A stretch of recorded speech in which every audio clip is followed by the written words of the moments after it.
Boom. Hey, folks. How's everyone doing? I am sorry I am late. Um, I used to have like a. Oh my God, I look like a crazy person.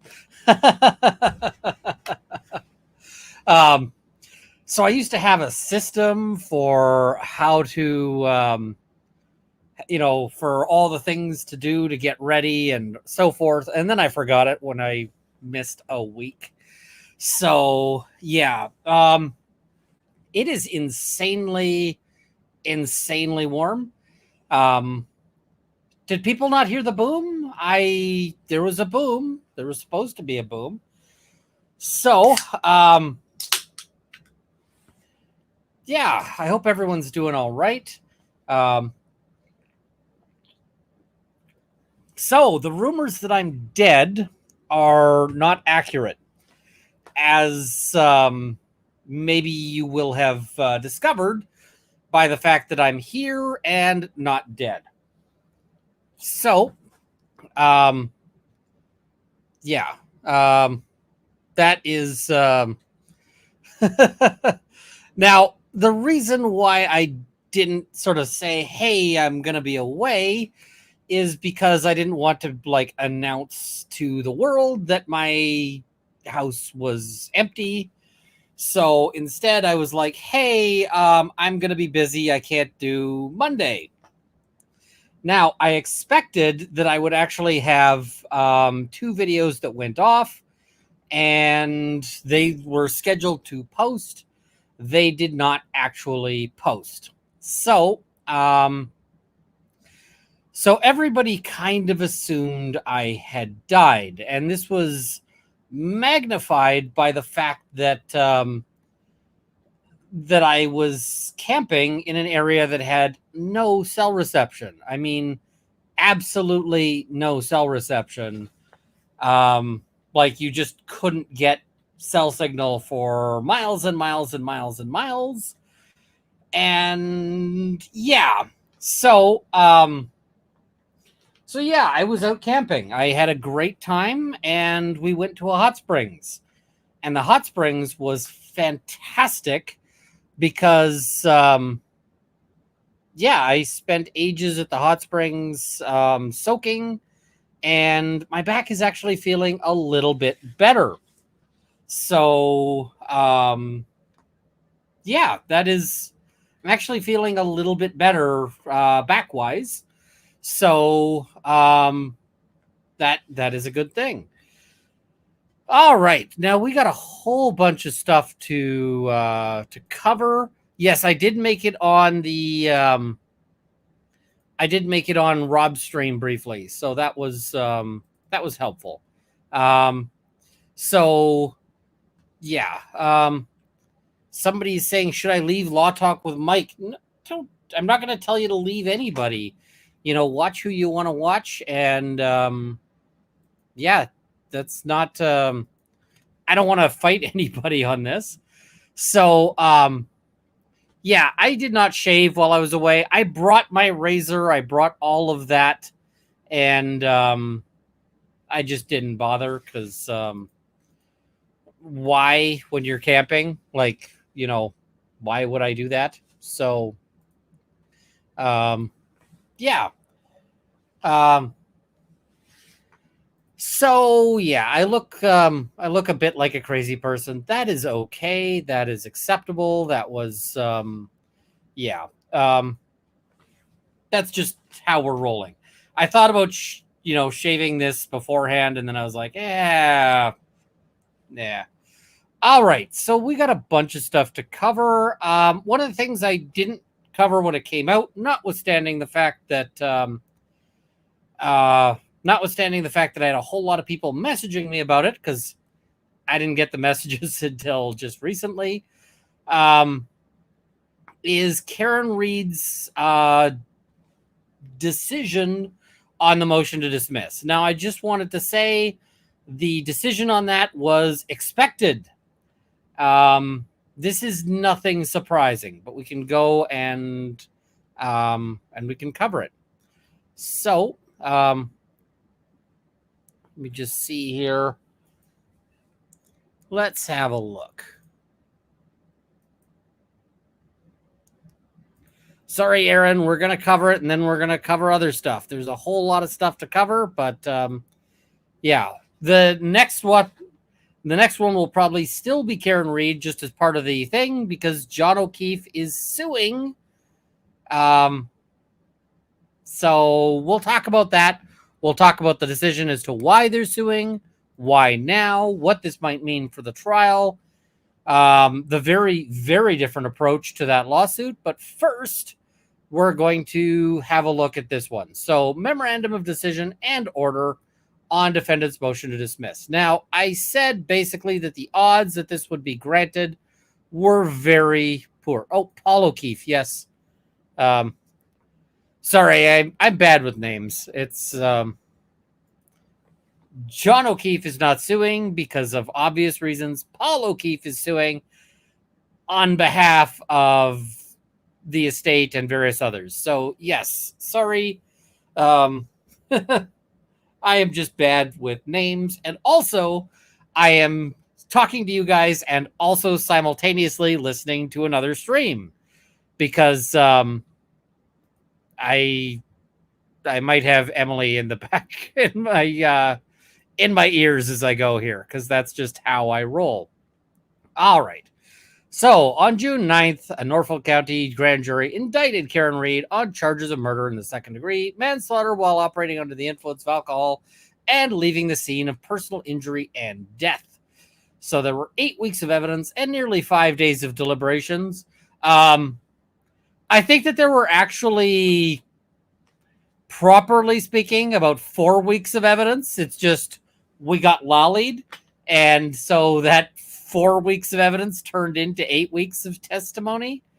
Lally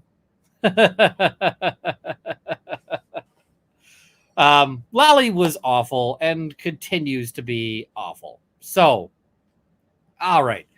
The defendant now moves to dismiss the charges for murder in the second degree and leaving the scene of personal injury and death, arguing that the retrial would violate the double jeopardy protections of the federal and state constitutions because the jury, in fact, reached a unanimous decision to acquit the defendant on those charges.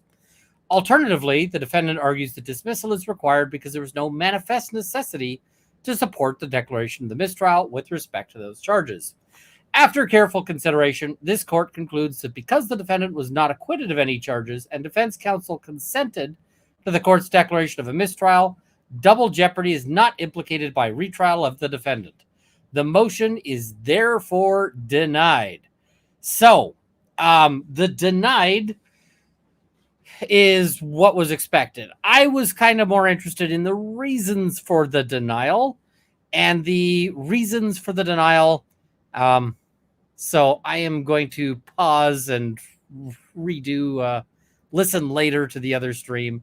But the reasons for the denial are interesting. And this is the one I kind of thought she might go with. And the reason why I figured she might go with this one is because she doesn't like the lawyers. And going with you guys consented, I think it's not wrong. I think she's got a good argument there. But not only is it a good argument, but it's also a good argument that kind of just a little bit throws shade at that. So, oh, Josh, I see this. Hi, Runkle. Sounds like CoffeeZilla is open to a do-over meeting. He did a Patreon AMA, and I asked after hearing that story on your Fight Club stream. So you're the person. You're the person. So, CoffeeZilla actually reached out. I'm just going to note CoffeeZilla reached out and he said, "Hey, I remember meeting you and you were not a giant jerk ass." And I was like, "Oh, because I totally thought I came off as a giant jerk ass." And he's like, "No, everything you did not. It's okay." So I expect I'm probably going to run into CoffeeZilla at some other point. I look forward to actually being able to chat with the guy because I'm a huge fan. He's done some amazing stuff. So, yeah, I was just like, I thought I came off as a total jerk ass. So, yeah. Oh, the other thing I'm just going to mention is kind of distracting me a little bit is I got a new toy that I want to play with, and I can't play with it at all. during the stream. The toy I got is a new shot timer. So this is for shooting. It is a, it is basically to, if you take 2 shots, it'll tell you what the times were on your shots. So the reason why I can't play with this right now is because I am in my house, and to operate that particular toy, you you have to fire a gun. So we're not doing that here, but I bought a whole bunch of stuff. So yeah, I'll talk later about the I'll talk later about all of the stuff in a moment. So all right. So background, I feel like we can skim the background a little bit, because the background is kind of stuff we know, I think. But she notes on June 25th, jury began its deliberations, and the court had instructed the jury to consider 2 lesser included offenses. They then noted on June 28th, we have been unable to reach a unanimous verdict. And so the court requested argument as to whether there'd been a due and thorough deliberation. ADA Lally said that they had not had sufficient time and that it was too early to give the Tui Rodriguez instruction. And Yannetti disagreed. And the thing is here's the quote. They say, the word exhaustive is the word that I think is operative here. The jury has communicated to the court that they've exhausted all manner of compromise, all manner of persuasion, and they're at an impasse. This is a case where the jury has the legal instructions. They've only really asked one question, which was to try and get a report they were not allowed to get. And I think the message has been received, the evidence is closed, and they won't get anything more. They've been essentially working nonstop over the last 3-4 days. We're approaching a weekend. They didn't come back with this at 3 o'clock or 4 o'clock. They're at 12 o'clock, and they have nowhere to turn. So our position is that the jury should be read the Tui Rodriguez model instructions and go from there. Now, these were good submissions. Yannetti argued this very well. And the court is going to say, listen, you were consenting to a mistrial. You didn't say, hey, ask them if they've come to a verdict on anything else. Yeah. So jury says, we still can't come to a verdict. And they ask for additional stuff, and then they go to Yannetti.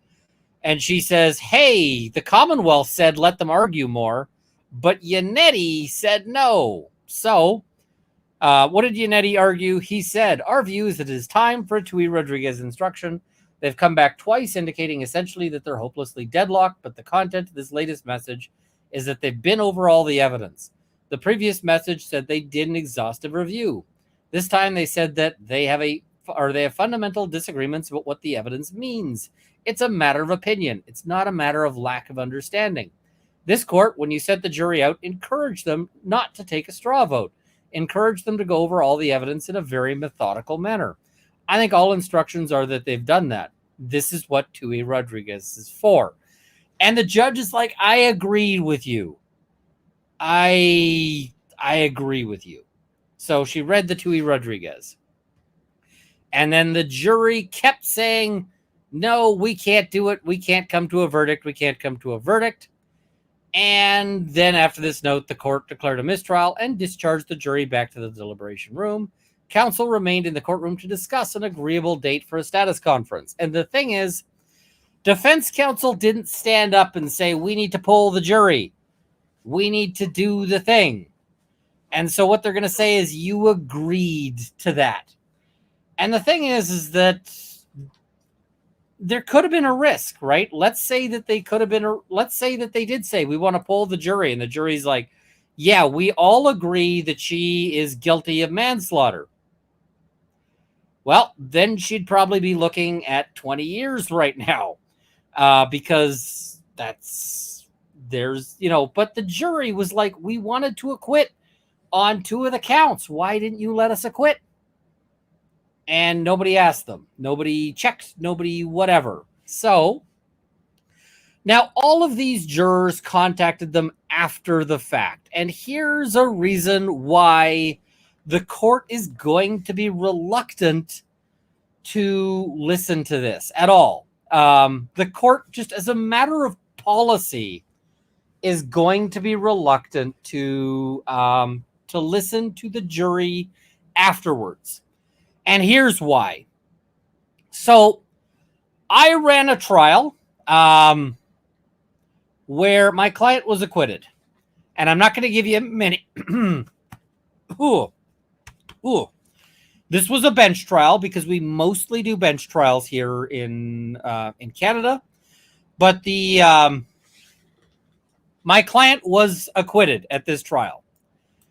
And one of the things is that my client had confessed. And my client had confessed with a fair number of details. I am lying about the details, or rather, I am changing the details so that it's not identifiable. But, he basically was like, yes, I did it with the, Macahoodle. And before that, the police were like, yeah, it was some kind of weapon, but we don't know what it is. And now they're like, oh, it's one of those things. So he provided a confession that was, it provided details, and it also provided information the police didn't have beforehand. So it's one of those confessions that is really, really reliable. But here's the thing. That confession came after the police had basically, the guy said, I want to talk to my lawyer. And the police said, we don't think that's going to happen. We're not doing that. So they didn't let him talk to his lawyer, and they continued grilling him, and eventually he confessed. So the confession was in the face of a very clear violation of his rights. And so the confession was not allowed in. The confession was not considered by the judge. And the judge was like, yeah, okay, I got to acquit. So where am I going with this story? Let's imagine that you've got a jury trial and that there's a confession like that the jury doesn't get to hear because it was improperly taken. Well, the jury then goes home, right? And after they acquit the accused, and then the jury goes home and they watch the news. And what is the news going to be saying? The news is going to be saying, obviously guilty sack of human garbage goes free because jury gets it wrong. And the jury is going to feel bad. They're going to be like, oh, that's not cool. I'm not happy about that. I don't like that. Because, the jury now hears that this guy is a bad dude. And they're like, oh.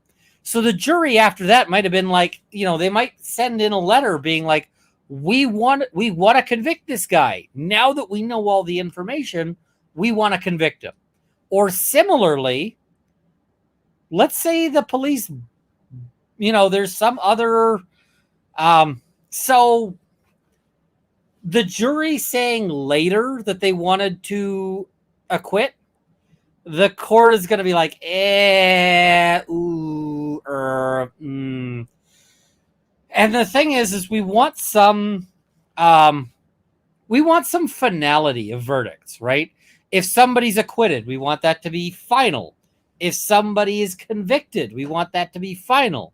What we don't want, and imagine if this was all allowed, right? Imagine if this was permitted. Let's say Karen Reed is acquitted at trial. Everything is clear, right?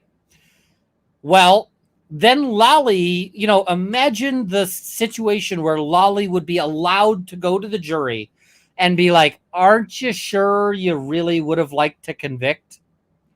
And then got affidavits from jurors going, I really think I should have convicted in hindsight and so forth. And it's like, no, that is not how this should be. In Canada, In Canada, the prosecution can appeal, but the prosecution cannot ask the jury a single question. Neither can the defense about their deliberation. Nobody can.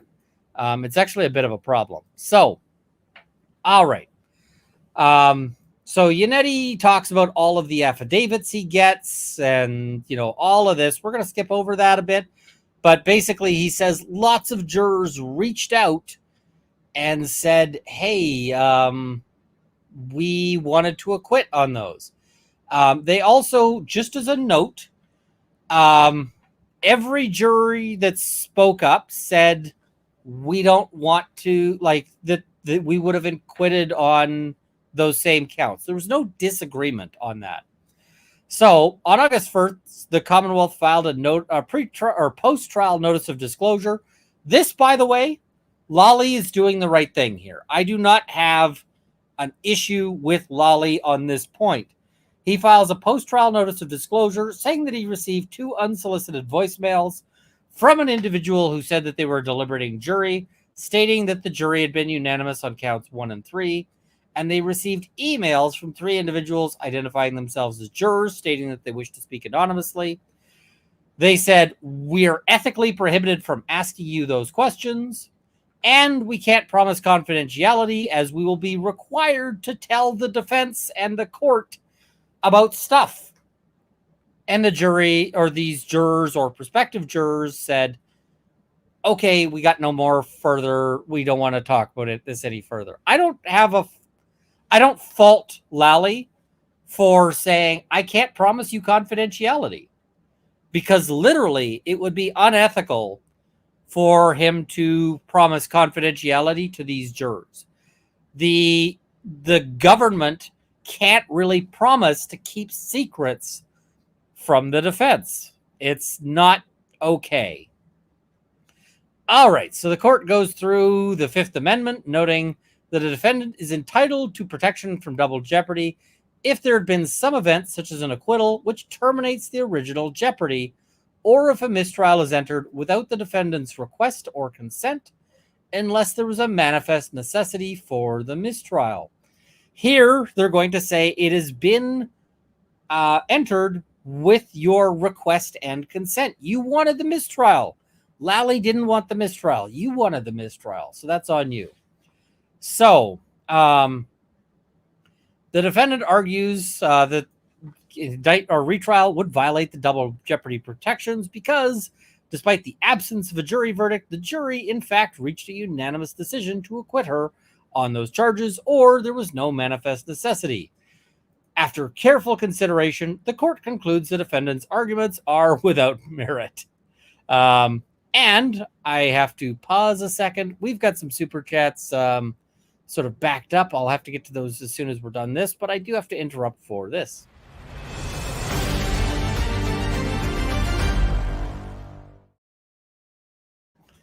Canonical Heat says, liking and subscribing and tapping that bell means you'll live a life of happiness and contentment.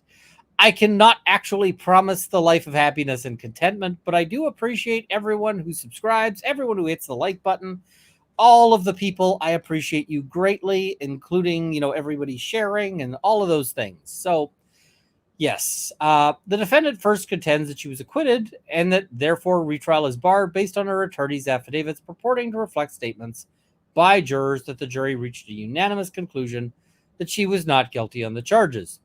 Although all the statements in the affidavits are from purported jurors who wish to remain anonymous, for the purposes of this motion, the court accepts the statements as true and accurate. Even doing so, any agreement among the jurors as to counts 1 and 3 cannot be considered as acquittals for the purposes of double jeopardy. Why is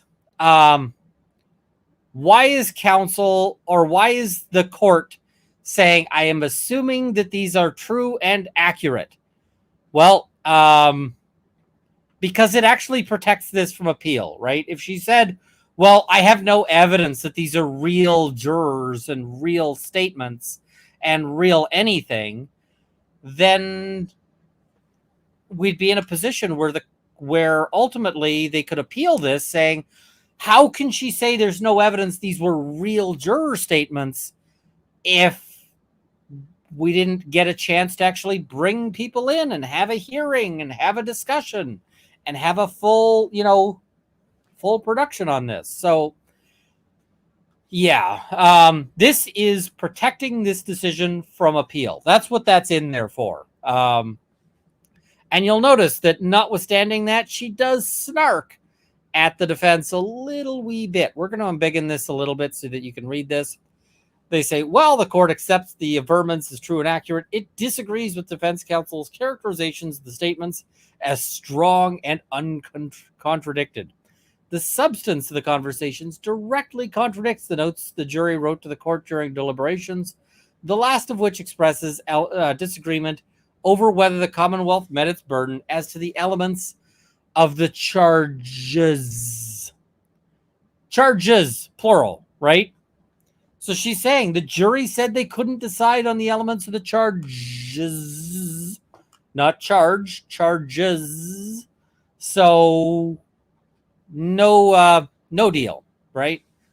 So notwithstanding the fact she's saying, I accept these as true and accurate, she's also putting in there for the purpose of like an appeal as well. Yeah, maybe not. So to trigger double jeopardy, an acquittal requires a verdict on the facts and the merits. And she says, and the only verdict which can be received and regarded as a complete and valid verdict to the jury is an open and public verdict affirmed in open court as the unanimous act of the jury and in the presence of the whole panel, so that each juror has an opportunity to express his dissent to the court in case his decision has been mistaken or misrepresented by the foreman or his fellows, or in case he has been forced into acquiescence by improper means. So this is a good citation for Judge Bev's position. This is a great citation for her position. And so what does this mean? Well, it means that a verdict is supposed to be read in court. And so then, like, let's say the jury are being shits. Has everyone seen 12 Angry Men, right? Maybe people have, right? But let's say you've got 11 people who want to convict, and they want to convict real bad. And there's just that one jerk in the court, like in the jury room, who says, nah, I'm not convicting. I'm not doing it. And the 11 jurors who are really, really big on the conviction, let's say they decide that they are going to they're going to pull a fast one. So the foreperson comes out and says, we have come to a verdict of guilty. Well, then that last person who's thinking, I don't want to convict, has the opportunity to say in open court, that is not my verdict. I did not say guilty. I did not say guilty. I said not guilty. These 11 people are jerkbags. They are trying to, they're trying to circumvent justice. This is not okay. This is not cool. And the judge can be like, yeah, okay. And that might be grounds for a mistrial in a big way. DK Cripple, I didn't end up going to see Metallica. I ended up going camping instead. So now the thing is that the jury was never asked this. The jury was never asked to do this. The other thing I really chat, I don't know how to make this happen. I've been trying to figure out how to get rights to do a commentary stream without getting yeeted. And the commentary stream I want to cover is I want to do one for 12 Angry Men, and I want to do one for what do you call it? My Cousin Vinny. I want to figure out a way to do that live stream so that we can watch it together and I can pause and offer commentary and so forth. But I haven't been able to figure that out. I haven't been. I think it would be fair dealing or fair use, but I think it'd be easier if I could just buy the license. So yeah, I have no idea how to actually make that license purchase happen. So yeah. All right. So yeah, she says basically it can't be a public thing. It can't be, or it can't be done later. Say because there was no open and public verdict affirmed in open court rendered in this case, the defendant was not acquitted of any of the charges. The only unanimous act of the jury here was their representation to the court that they were at an impasse and unable to agree on whether the Commonwealth had established beyond reasonable doubt the elements of the charges. The purported later attestations by some jurors, after they'd been dismissed, that the jury had in fact agreed on some of the charges during deliberations, do not have the force of a final verdict. So they say, and she cites some case law to this, right? The judge did not err in refusing to accept signed verdict slips recovered from the deliberation room showing not guilty, because it is not enough to show that the jury may have agreed on some of the issues at some time. If that limited showing were to control, uncertainties would be invited. This is what I mentioned before about uncertainties would, you know, uncertainties would be invited. They don't want to disturb all of this. So yeah, we're gonna talk about Paul O'Keefe's lawsuit. We're gonna go over that. The court doesn't want to create a world where where everything has to be done. I do want to do Legally Blonde with Emily. I don't know how we will make this happen. So yeah, I don't know how to. I don't know how to make that work. So yeah. All right. The defendant argues that it is elevating form over substance to not accept that the statements in the affidavits reflect an acquittal of the defendants on counts 1 and 3. However, the rendering of a verdict in open court is not a ministerial act, as the defendant contends. Rather, it communicates the finality of the deliberations, and its pronouncement in open court ensures its unanimity. So she's saying it matters significantly that it happened. The friendly CC, make it happen. I don't know how. I don't know how to make it happen. So I can't say if I can or not. I will try to get that set up, but I can't make any promises. So yeah. It just is what it is. What is it?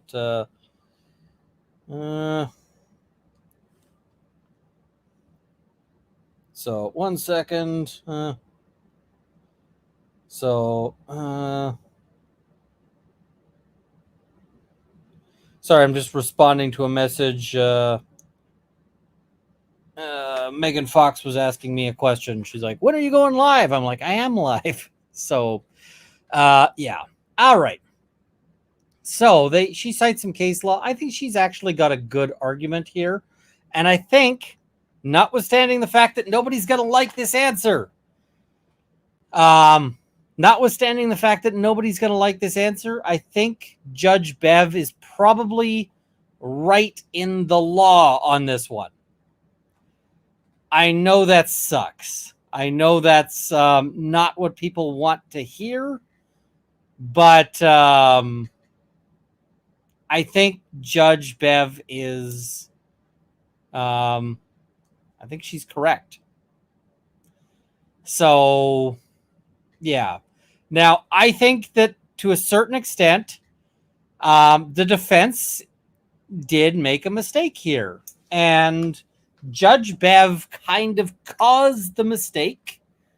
I think that Judge Bev should have been like, should we poll the jury? But nobody was really checking into that. Nobody really asked that question, right? And ultimately, this is a sad thing. And Yeah. It just, I just think it's unfortunate. It pisses me off. It makes me unhappy about all of this. I really think that, and if I was Lolly, I would probably be thinking real hard about, about not pursuing this. Um, with MGK, I don't know what MGK is.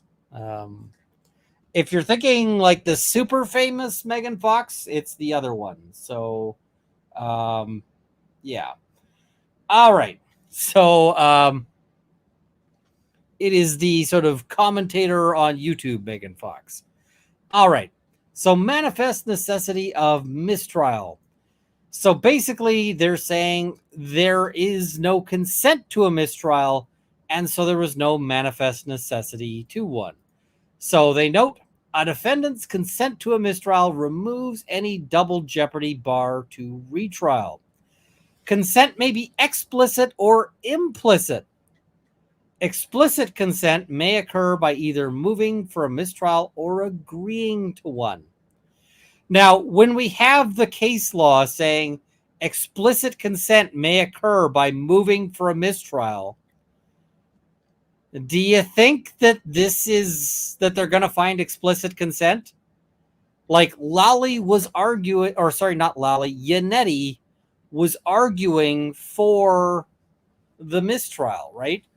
So they note where the defendant sits silently by and does not object to the declaration of a mistrial, even though he has a fair opportunity to do so, a court may presume his consent. This is similar to the issue of you have to object to things at the time. You cannot be, as I described Elaine, you can't be a malicious law squirrel and try to save things for an appeal, right? So, like, let's say you remember that example I gave before with the really bad confession, right? Let's say that I don't object to let's say I don't object to that confession going in, right? And the trial happens. And then, like, on appeal, new counsel or a new lawyer stands up and says, hey, I think that they should have objected. We want to argue this objection now. They can't do that. They can't say they can't raise those objections if they weren't heard at the time. Now, the exception to that, the exception to that is if they were to successfully argue ineffective assistance of counsel. Then they might be able to say, this lawyer sucked so badly by failing to object but that's a really hard road to get down. I saw this.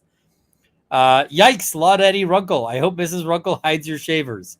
Mrs. Runkle is not a fan of the bristle look. So, yeah. Yeah, and this is an excellent point. The funny thing about your hypothetical is that you would probably be ineffective had you not objected. I agree. So, all right, let's keep going here. So, as noted, the court here declared a mistrial after the jury reported 3 times that they were deadlocked. After the second time, the court determined that the jury had engaged in due and thorough deliberations and gave the Tui Rodriguez instruction before sending the jury to deliberate further. Massachusetts general law provides that if a jury, after due and thorough deliberation, returns to court without having agreed on a verdict, the court may state anew the evidence or any part of the evidence, explain to them anew the law applicable to the case, and send them out for further deliberation.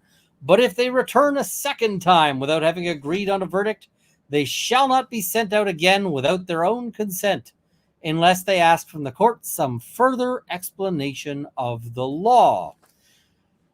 This is basically saying you can't you can't just keep abusing the jury, because eventually, like, if you told the jury, let's consider this hypothetical, right? Let's say you told the jury you will be sequestered forever until you come to a verdict. We will keep you in cells, away from your family, away from your job, away from anything, until you actually get to a verdict on this case. You would see verdicts, and the verdict would just purely be on the basis of, let us out of here, right? And so you'd see convictions on that basis. You'd see acquittals.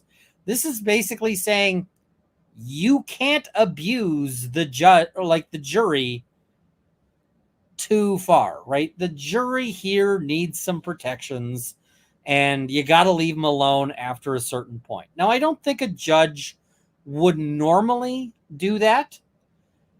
The problem is I would have said no judge would ever do this. And then I remember things like the Young Thug trial, where the judge went completely crazy. So,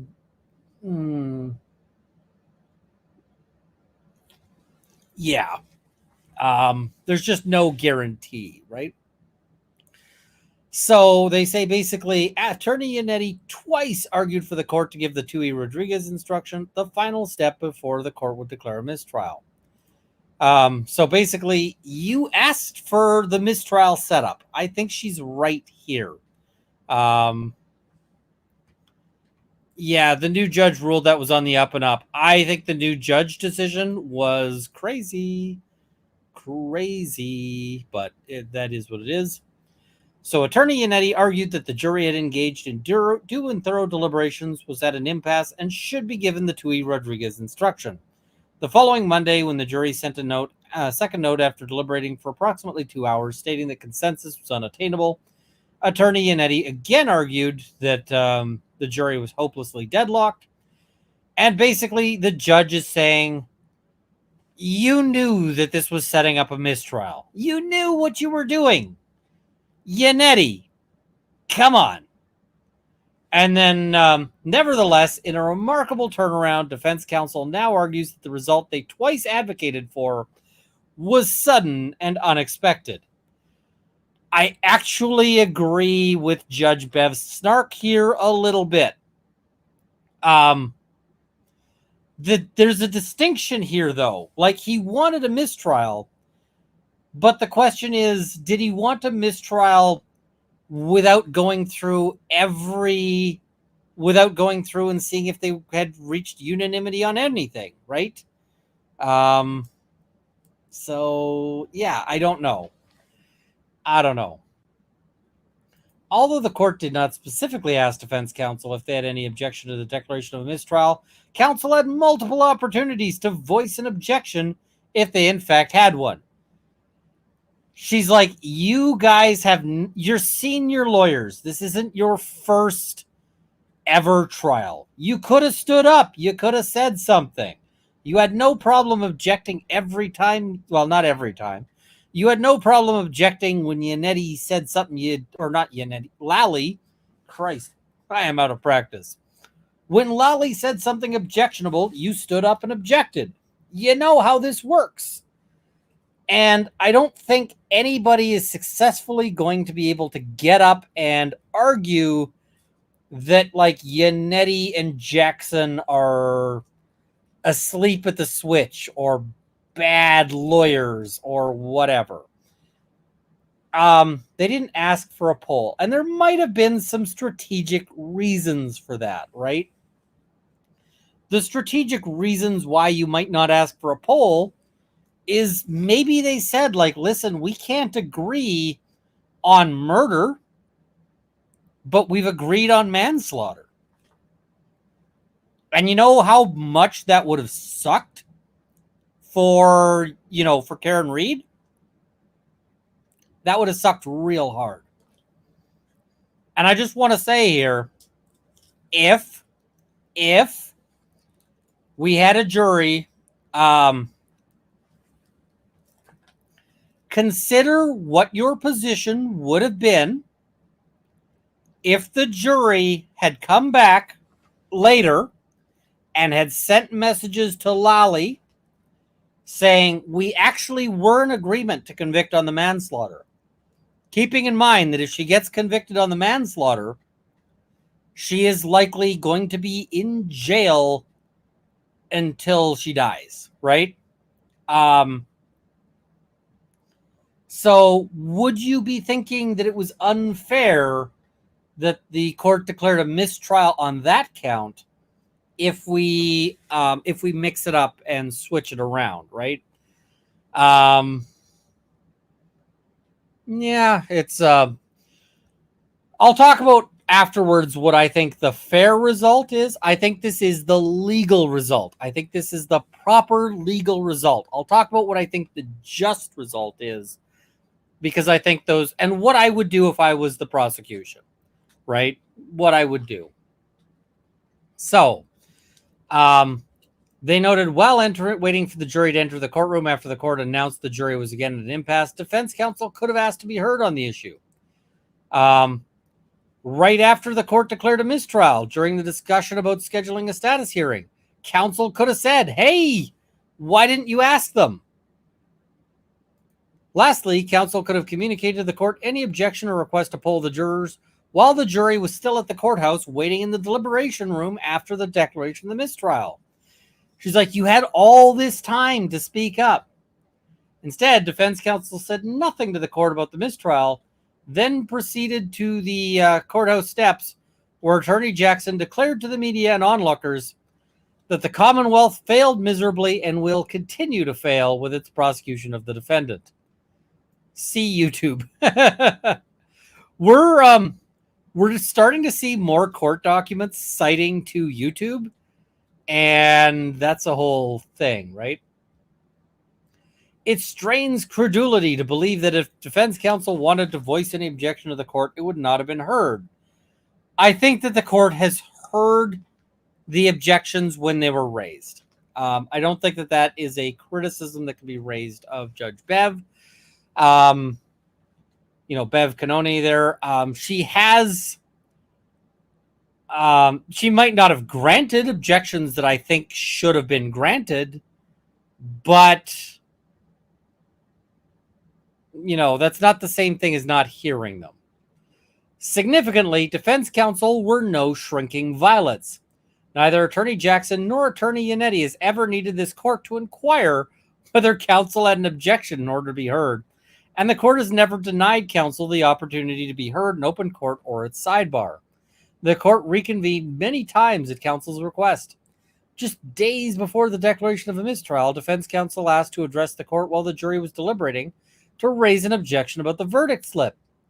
Attorney Jackson was not shy in informing the court that he wanted to make his argument and that the court's decision about the verdict slip was not how it should be, and it's over our strong objection, i.e., you had no problem fighting me in court. When you are willing to fight me in court, you can't pretend that you can't, that you didn't have the chance, right?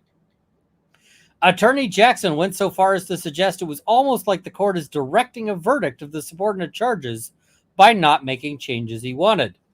The court finds it hard to believe that when counsel heard that the jury was at an impasse for a third time and a mistrial was inevitable, at perhaps the most crucial point in the trial, counsel would sit silently if they didn't consent to a mistrial. Now, she is kind of getting her licks in, right? She is kind of getting her licks in. What is it? Jen Firelight, I see you saying, read my super chat. Let me find it here. I am sorry. Commentary stream. Start a stream. Tell your audience when to hit play. Talk as you watch the movie. Don't play the audio video of the show. It is a possibility. I've thought about doing that one. The problem is that then I can't pause. So, yeah. All right.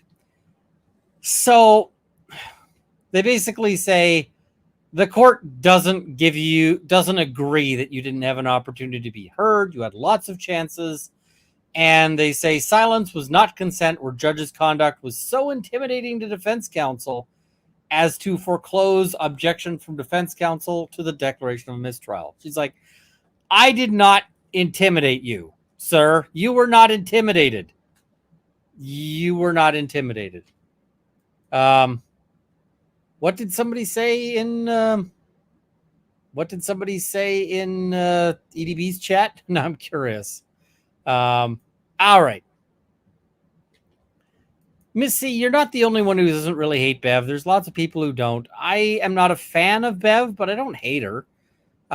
Yeah. All right. So even assuming arguendo is Latin, which basically means if we take this just for the purpose of argument, we assume it's true, even though we don't think it is, right?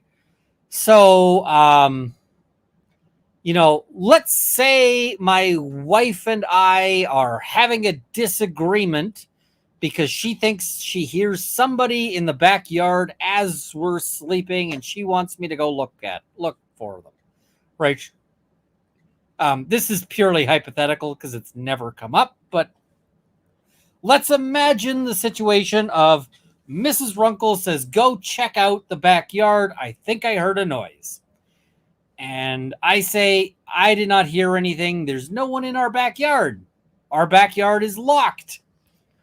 And she says, well, go check. And I'm like, well, even like assuming there's somebody in the backyard, which I don't believe, right?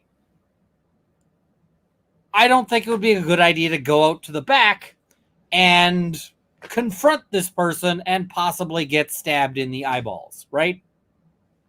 So that's kind of the arguendo. I don't think there's a person in the backyard, but if there was, then, I still probably don't agree with you, right? So that's what arguendo is used for here, right? So the trial judge's belief that the jury is unable to reach a verdict has long been considered the classic basis for a proper mistrial. I.e., she says, even if you didn't consent, there was manifest necessity. Manifest necessity to all of this. Mrs. Runkle survives. Another hypothetical. Yay. People have said that they don't like it if I use Mrs. Runkle getting murdered as a hypothetical. So, yes. Yeah. All right. So basically, she's just saying the jury couldn't agree, so there was manifest necessity. I think that this is, at this point, kind of unnecessary because I think that the consent argument is going to hold up. But, yeah. So I do expect the defense to appeal this. I don't expect that they are going to win. But here is where we get interesting. The defendant alternatively requests that the court allow counsel to conduct a post-trial inquiry of the jurors to substantiate the existence of an acquittal. Such an inquiry is impermissible. So she's not granting that. All right. So they basically say they rely solely on Commonwealth versus McCallop. In McCallop, the Supreme Judicial Court held that the trial court should have allowed the defendant's motions for jurors' names and contact information based on the post-trial statement of a deliberating jury or juror regarding racist statements made during deliberations. The guy was like, I hate the Dutch. Why did I pick the Dutch? Because no one hates the Dutch. But as a hypothetical for racism, the Dutch kind of works because I don't think there's any strong animosity there. Please don't. Yeah. So, somebody expresses strong anti-Holland statement there. And yeah, that's not okay because the accused is Dutch, right? So yeah. All right. Somebody saying Austin Powers. I only watched the first Austin Powers movie and it wasn't really my speed. So yeah. All right. And I'm seeing some people in the chat saying apparently, yeah, we're going to skip past that. So they say the presence of even one juror who is not impartial violated a defendant's right to trial by an impartial jury. So They basically said that they should have had a fair opportunity to obtain an affidavit from that juror, setting forth with some specificity who among the jurors made statements reflecting racial bias and that the statements were made. But the defendant's argument here does not implicate racial bias or a right to receive an impartial trial. So that case doesn't help. That doesn't help. All right. The defendant's request effectively seeks permission from the court to inquire from deliberating jurors that which is impermissible. Information regarding the substance of the jury's deliberations. Basically, you can't go through that. You're not allowed. And yeah. All right. So they basically said you can't ask the jury about their deliberations. And the defense counsel has not cited one case suggesting the post-trial inquiry they now seek is appropriate or that it could change the outcome of the proceedings. So they said, even if we had this post-trial inquiry, we still couldn't enter an acquittal on counts 1 and 3. So there's no reason to have the inquiry. And so we're not doing that. So the defendant's motion is denied. I don't like this result. I don't like it at all. But I think it's correct legally. Now, what if I'm Lolly? If I'm Lolly, I probably just drop counts 1 and 3. Right? That's what I would do if I was Lolly. I'd be like, listen, I think legally speaking, and you know what? I might have said, I think that the defense is wrong in law. I think the defense is wrong in law, but we agree not to proceed on counts 1 and 3. That would have ended this. The thing is, Lolly is going to proceed on all 3 counts again. And I don't know that I would... I don't know that I'd proceed on this at all if I was Lolly. I think if I was Lolly, I would just be like, yeah, we had our chance. We tried to get a conviction. We didn't get a conviction. Let's call it a day. But they're going to try again. And you know what? Every single officer who got savaged on cross is going to get savaged on cross again. And there's no way to fix their testimony. Because if they try to come up with a new version, they're going to end up making a third statement. You know how bad it is when they've got one statement? Well, now if they've got 3, how is that any better? Like, if you've been contradicted multiple times, how does it help at all to get another contradiction? One of the things I love as defense counsel, just love, is when you've got a witness who goes in to give another statement, like especially if it's a critical witness against my client. I love that. Like, oh no, they're giving another statement. That's not excellent for my client. Clients always hate that. You know, when I'm like, oh yeah, we got a new statement for the complainant. They're like, oh, that fucker. Why did they do that? And I'm like, no, excellent. Please do, because there is no way that those 2 statements are going to be exactly accurate. And then you get to cross-examine them. Why did you say this? You didn't say that at the first trial, did you? And keep in mind, things like, I saw somebody in chat asking about the inverted video, right? Can they fix the inverted video? You can say, well, at the first trial, you didn't mention the inverted video until I called you out on it, right? Right. Yeah. So let's cover some super chats here and then we will move on to the next thing, which is still more Karen Reed, believe it or not. Vez from Quebec. This morning in a corridor near me, I'm not really sure what is the difference between private and public law. Reply in my head, you'll find out soon enough, girl. Yep. Vez from Quebec is a law school prof. So lots of things there's a lot of find out in law school. And if you're smart, you can do it in a way that isn't embarrassing. So thank you, Vez. Jaded Juror, and I got your email. I'm thinking about it. I'll send you a reply. Zora Potter, Solo Cup Pigeon. Thank you so much. And Galena Ward, facial hair, part of the disguise against assassins. I don't think that this is all the best of disguise. If I was really doing the disguise, I'd cut this off, but a disguise isn't going to work so long as I'm streaming, right? It's like, oh, look, nobody will ever know it's me from the thing I put online. Harmony DeRoche, I keep forgetting how you prefer that to be said. So good to see you. Glad you and the missus are well. We had a good time. I will tell you guys as an interlude about the little bit of theft. Mispronounced name, Rob, you shaved. Thank you, mispronounced name. That was, yeah.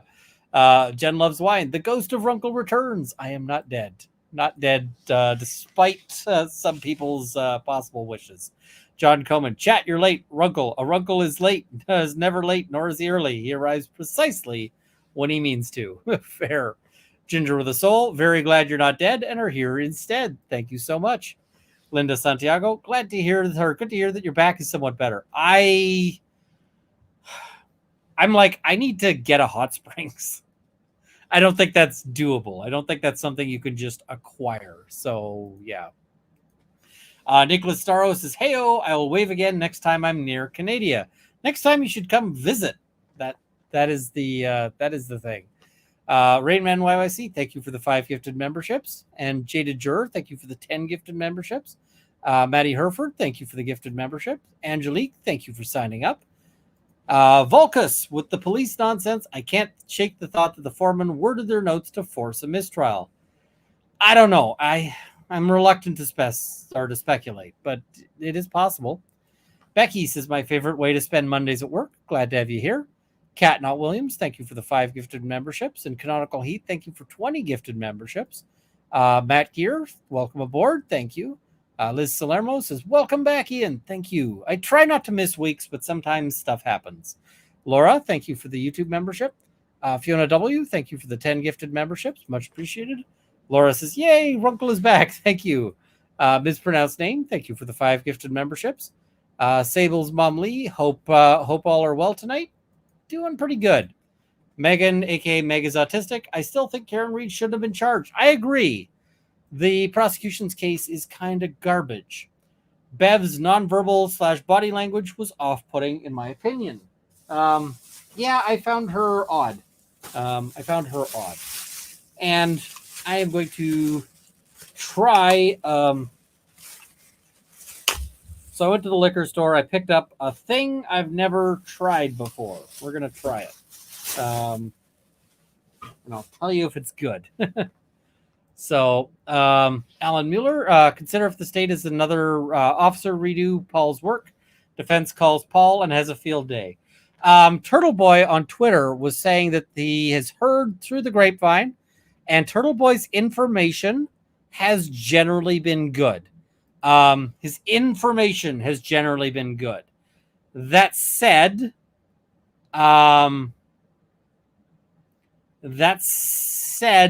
his style can sometimes be a bit, can put people off. And Ranger says, if the case was garbage, how come our defense team couldn't get her acquitted? Juries, man. That's, yeah. So, but yeah, if they, and then defense could call Trooper Paul. And I think that would be an absolute circus. So, yep, I think that is very much a possibility. Aya says, the stubble is awesome. You got to keep it. Hopefully Mrs. Runkle likes it. She does not. Runkle with long hair and stubble is sexy. Not hitting on you. Thank you so much. Catherine Fraser, glad to have proof of life. Thank you. All right, let's do a swoop, and then I will talk about what is it? Then I will talk about sort of the thievery story, and then we'll move on to the other thing. I still haven't made more pup swoops.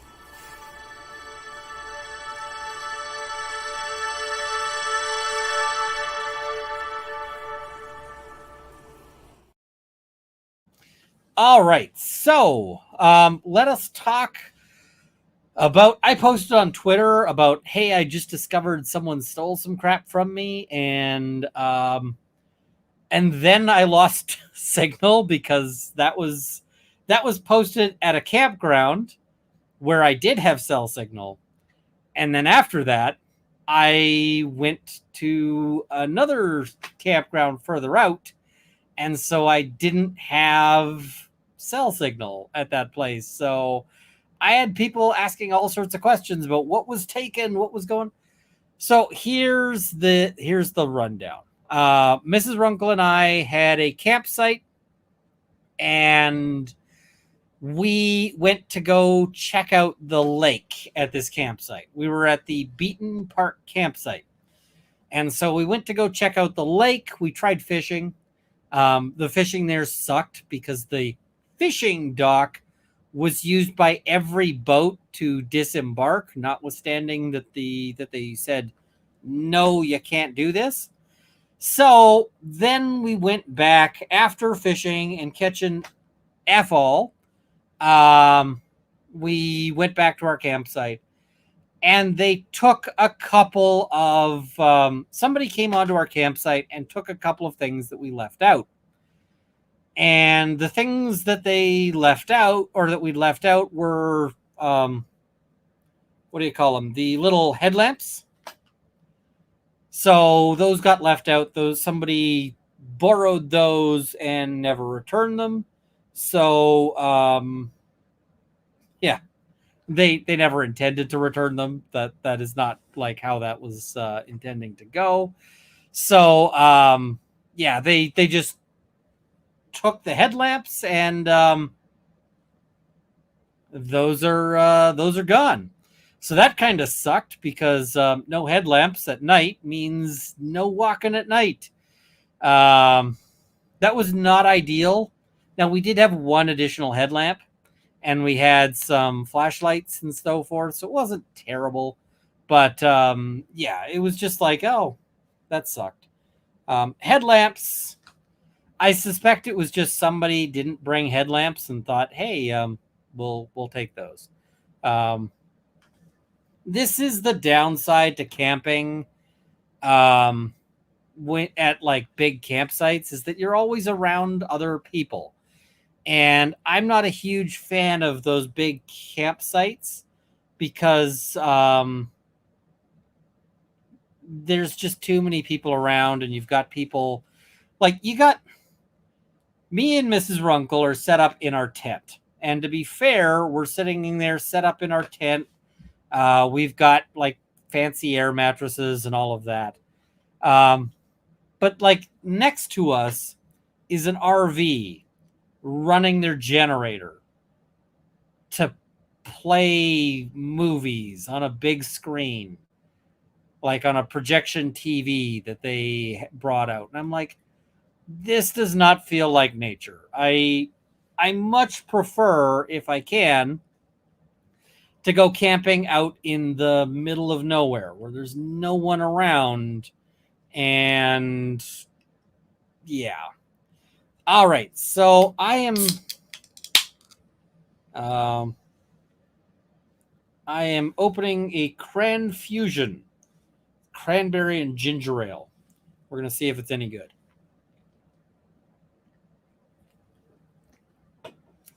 Yeah, it's not bad. What is it? Canada campsites have RV and tent camping in the same spot. Yup. Yup. So you just have a campsite pad, and they're allowed to park an RV on it if they want. And the thing is The other thing about that is that when I go camping, if I'm going camping on my own, I go and I find a nice spot where I, can set up, and there's moss and like so forth. And that's not how these work. You set them up on their gravel pad, and it's not super nice for the ground. So yeah, I am um, I am currently looking at buying some land. I'm looking at buying 160 acres. We'll have to see if it goes through.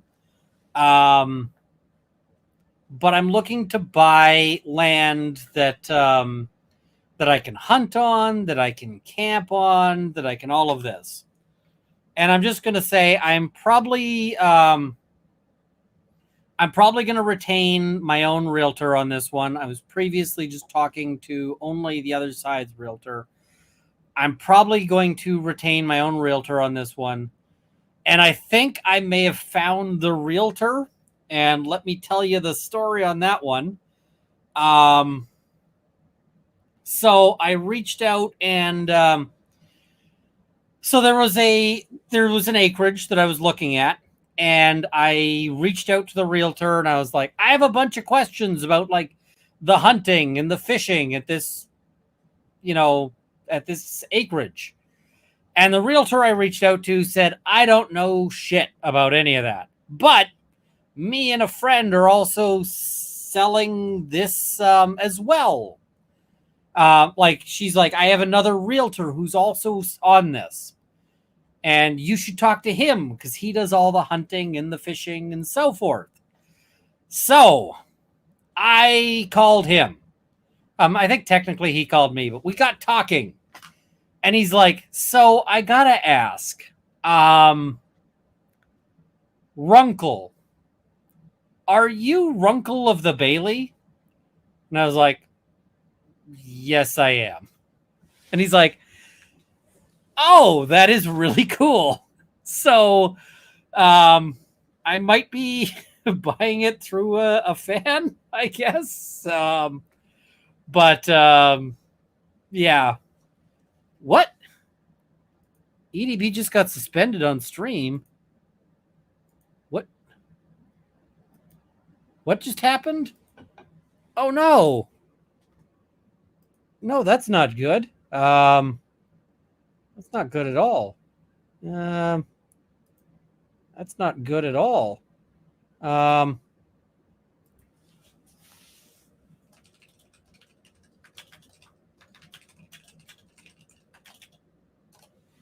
just trying to reach out and being like, are you okay? So that is awful. Looks like Emily got hit with something. That's not good. Legal Vice is on a 7-day ban too. Who struck her? That's not okay. That's not cool. Stream unavailable. Stream suspended for policy violations. What?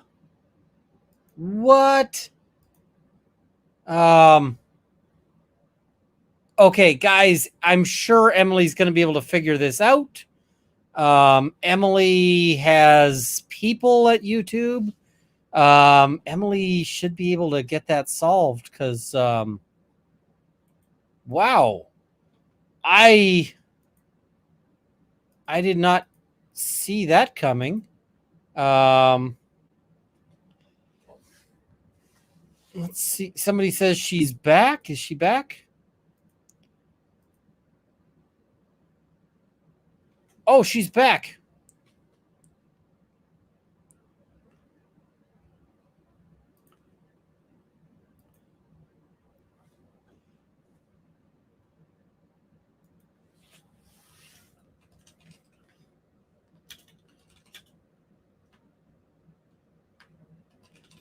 Okay, she's back.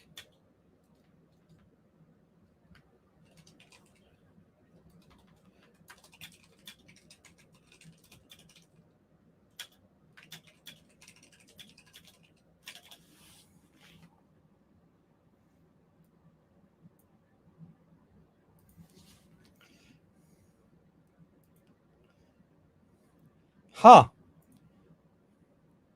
That is so weird.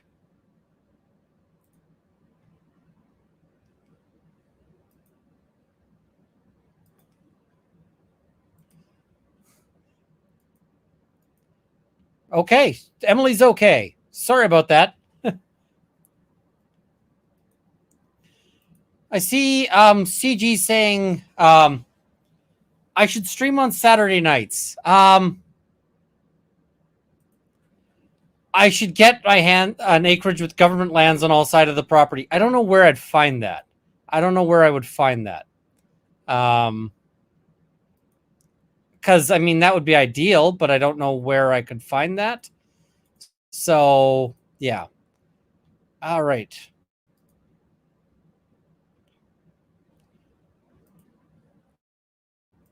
Well, glad to hear Emily's okay. I'm going to start a poll here.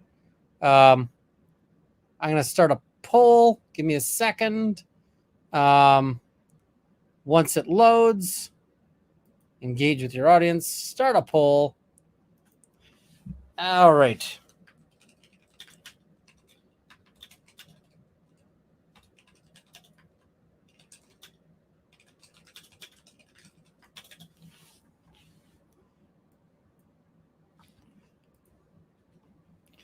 All right. So I'm trying to see about a Saturday stream.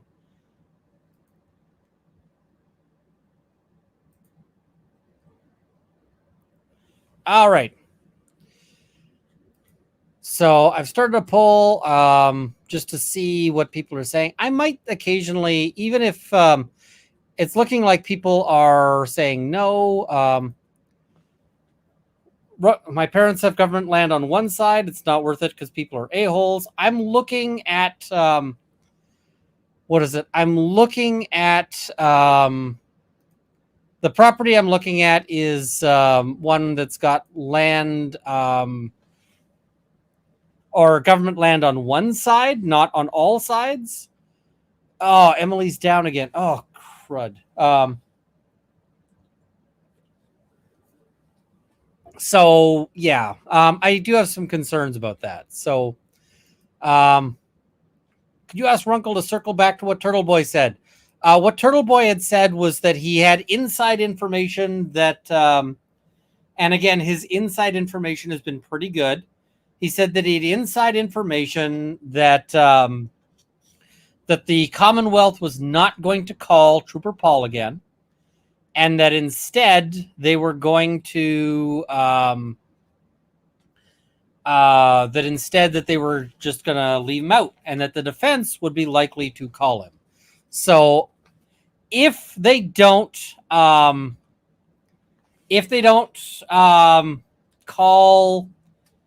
if the Commonwealth doesn't call Trooper Paul, I would absolutely 100%,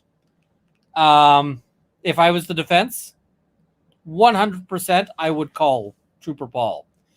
And here's the thing. I saw a lot of people online saying you call Trooper Paul and you get him declared a hostile witness. Here's the thing. I think Trooper Paul might be dumb enough, might just be stupid enough to Trooper Paul might be stupid enough to be upset about the fact that they're not calling him again.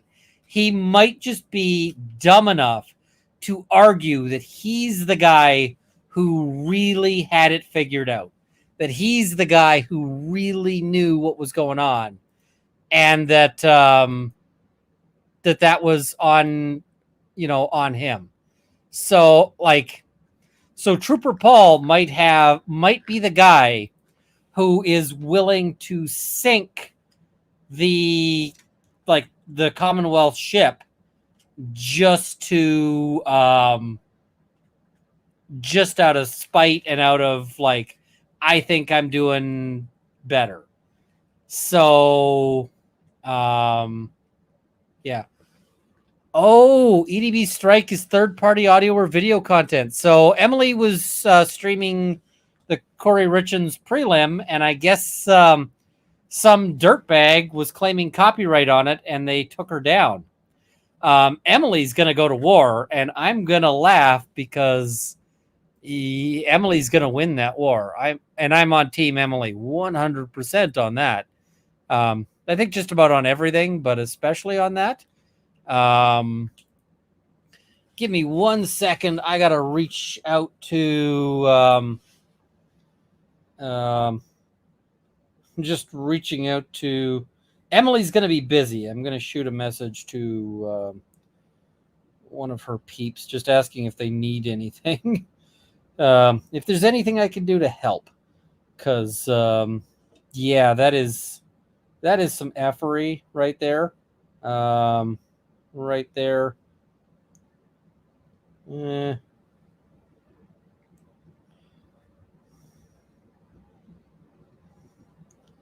That is crazy. Crazy. Also, guys, can I admit something awful? Can I admit something a little bit terrible? So, I got a video doorbell. I got a video doorbell, and so the video doorbell allows me to see outside the house, and it also sends me an alert anytime there's a person there. So anytime there's a person there, it allows me to see them, and it sends me an alert. And the alert sends me a picture of whatever set it off. Now, Mrs. Runkle frequently goes to check the mail. And so when she does, she's bending over to check the mailbox. And that's when the thing sends me an alert. And so I get a message basically sending me an alert with a picture of my wife bending over, and I'm like, I'm not upset by this. I've told Mrs. Runkle that it does this, and she's like, okay. It's just kind of funny. It's like the security system is like, oh, by the way, booty. I'm like, okay. So, yeah.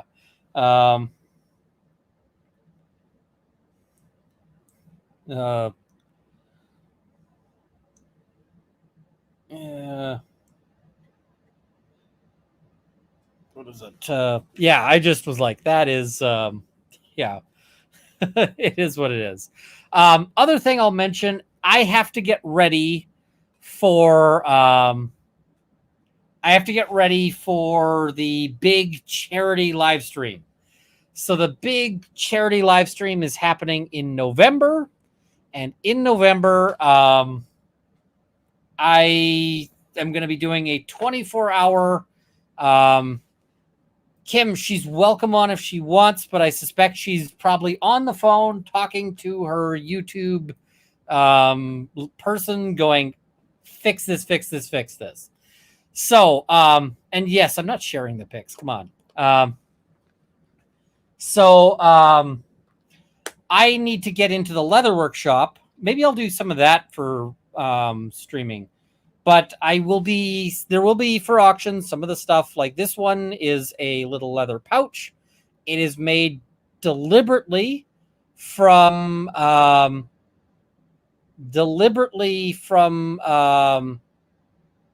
sort of flawed leather. So that like pattern there is like that pattern that you're seeing there is distress that happened to the cow when it was alive. So and then it's got my my logo on the back. So I'm gonna have a bunch of stuff that I will auction off for that. Last year we managed to we managed to raise over $100,000. I don't think we're going to get to $100,000 this year, but it'd be nice. We're going to try. Uh, yeah, we're going to try. So I'm going to, I'm going to be doing this, for 24 hours in a block. Some people are saying, what games am I going to be playing? I haven't fully decided. I will probably play some Dave the Diver. I will probably play some Tactical Breach Wizards, which is really cool. I might play some Borderlands. Borderlands is a bit violent, maybe. I'll probably play some Cook Serve Delicious 3. Am I taking donations for the auctions? Yes. Yes, I probably will. Could you fit D&D dice in the pouch? Absolutely, you can. Do I do VR at all? Yes, I do, but I don't have my VR thing set up. Marathon is not a bad choice. RimWorld, I'm probably not going to play, and the reason why I'm probably not going to play RimWorld is because RimWorld is boring. Recovery Addict said he'd donate an item? Absolutely. Okay. So I'm going to reach out to some companies as well and just be like, hey, last year we got up to $100,000 raised, so maybe you want to donate some stuff. I bought a puzzle. I bought a puzzle when I was out camping at this little tiny site. I bought this puzzle. And so I will probably, what I'm thinking I'm going to do is I'm going to break out the puzzle and complete the puzzle, sign the puzzle in a corner, take the puzzle apart, and then sell the puzzle. So yeah. Yeah. So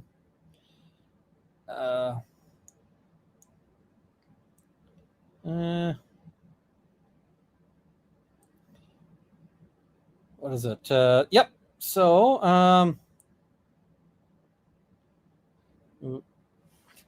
all right, let's was it Terra says was watching EDB live coverage on Richens, was kicked out now and can't find the live now. Be careful what you talk about tonight. Yeah, she something came up.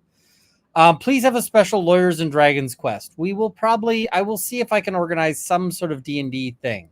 Let's go through some super chats here, and then we'll cover the Paul O'Keefe lawsuit. We'll talk about it. There's a lot to talk about it. So, Laura Liani just visited your country. The beautiful PI. PI is beautiful. Torin 3, Doc changed the meds today. Maybe not 6 soonish. I'm hoping. So, I'm hoping. Kimchi, what are your thoughts on pickled garlic?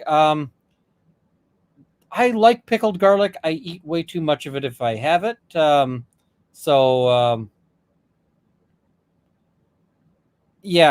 I'm a big fan of it. I've made it before. Tammy Fayette, hi Runkle, you look like a pirate today. R. K-Rab, legal vices got struck relating to what the Hales, the lawyer for the opposing party, has been false claiming in against a lot of channels. Interesting. Aqua says, cool rogue elf vibes with the whiskers, but I respect Mrs. Runkle's opinion. Glad all are well, including the pups. Thank you. Rachel Duex's random question, is anyone else having the Mondayest Monday ever? My Monday was pretty Monday, so I'm glad to be with you guys. Wendy Wilkinson, thank you for the 5 gifted memberships. Much appreciated. Against the Tide, maybe Roll of Law gaming stream on Saturdays. That's not a bad idea. Linda Santiago, I love you brightening up my Mondays. Thank you so much. You guys brighten up mine as well. Yeah. Aya says, come to Oklahoma. Friends have land for sale, 300 acres, lakefront, good hunting, mix of timber and prairie. The Corps of Engineering isn't bad to deal with. I don't know actually what the rules are about me buying land in Oklahoma. I also don't know how much they're charging for that land in Oklahoma. So yes. Is Runkle usually scruffy? No, I was camping and I just haven't shaved. So DTG 103. 32. Still dislike super chats? Get wrecked, Runkle. Uh, I'm still amused. So, yes. Mackenzie Jabali, ultimate butt tile. Thank you. Partially stars, Team Mrs. Runkle, lol. So, yep. So, uh,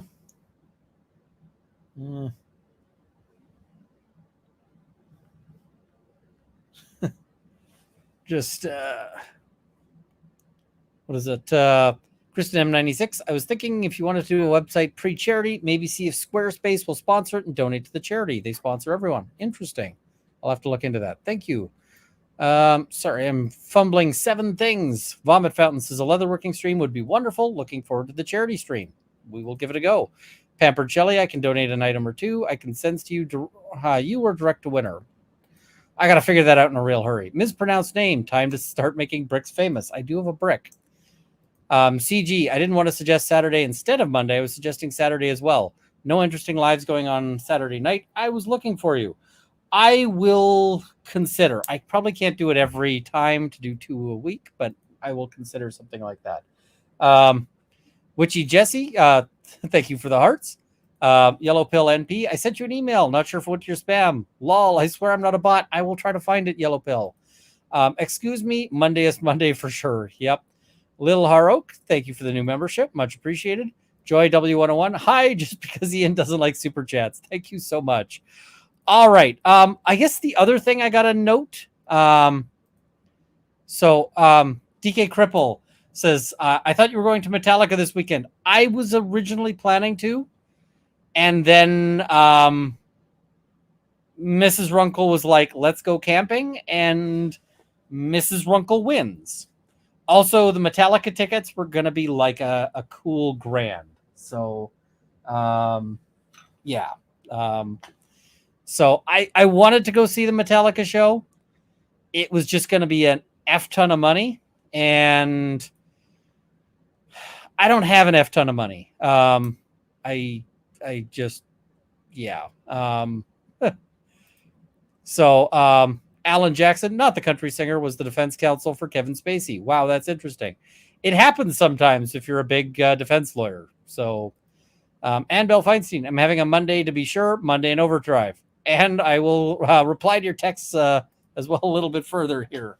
I'm trying to juggle too many things here. So, all right, let us. The thing is I missed the first round of tickets, so the only tickets that were for sale were resold tickets. So as much as I wanted to see them, I'm not dropping $1,000 on it. I can think of very few bands I would drop $1,000 on. And as much as I like Metallica, I grew up listening to Metallica. They're not it. Sorry, Metallica.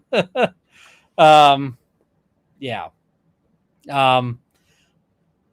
If Johnny Depp was anywhere close to me with the Hollywood Vampires, I might spend that on or more on trying to get a backstage ticket to say hi. That would be that I could see would be, yeah. But yeah. All right.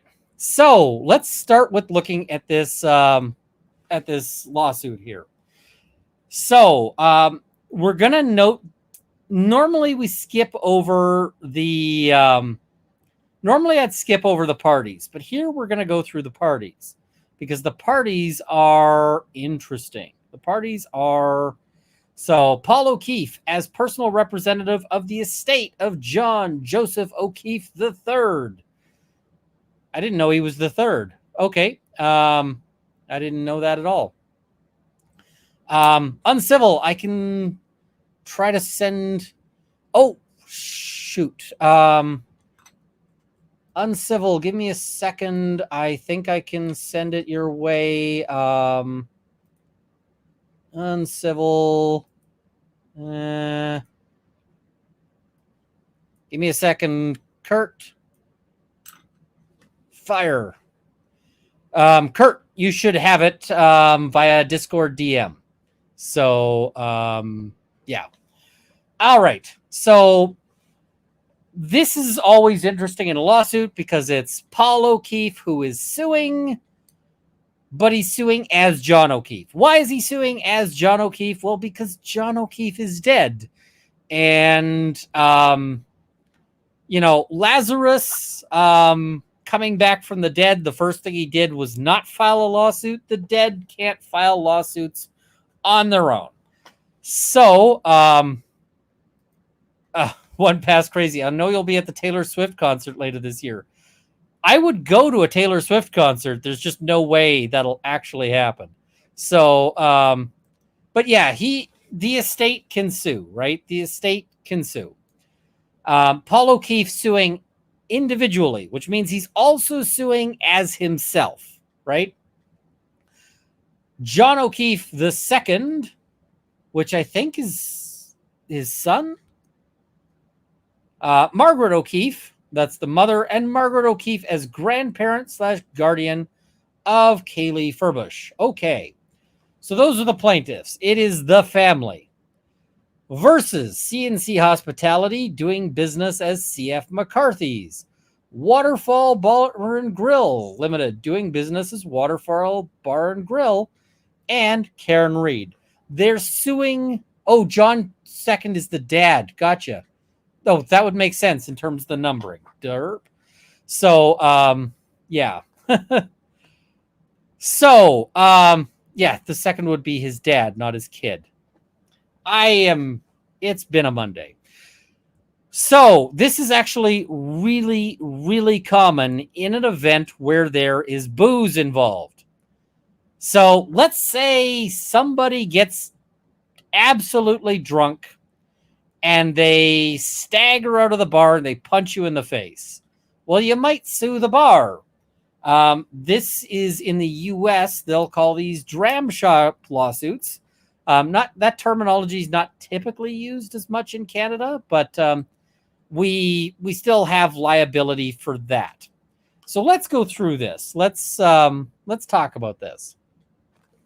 So the plaintiff, Paul O'Keefe, is the surviving brother of John O'Keefe, and is the and they're just going to call him JJ through most of the lawsuit. It's an interesting choice as opposed to John. Yeah. So, and is the duly appointed personal representative of the estate of John O'Keefe III, who died on or about January 29th, 2022. This one is actually an on or about, right? So, yeah. At all relevant times, material hereto, the decedent resided in Canton, Norfolk County, Massachusetts. And plaintiff resided in Bridgewater, Plymouth County, Massachusetts. Plaintiff is John O'Keefe, or John II, is the surviving father. Margaret is the surviving mother. Kaylee is the niece who was the guardian or under the guardianship.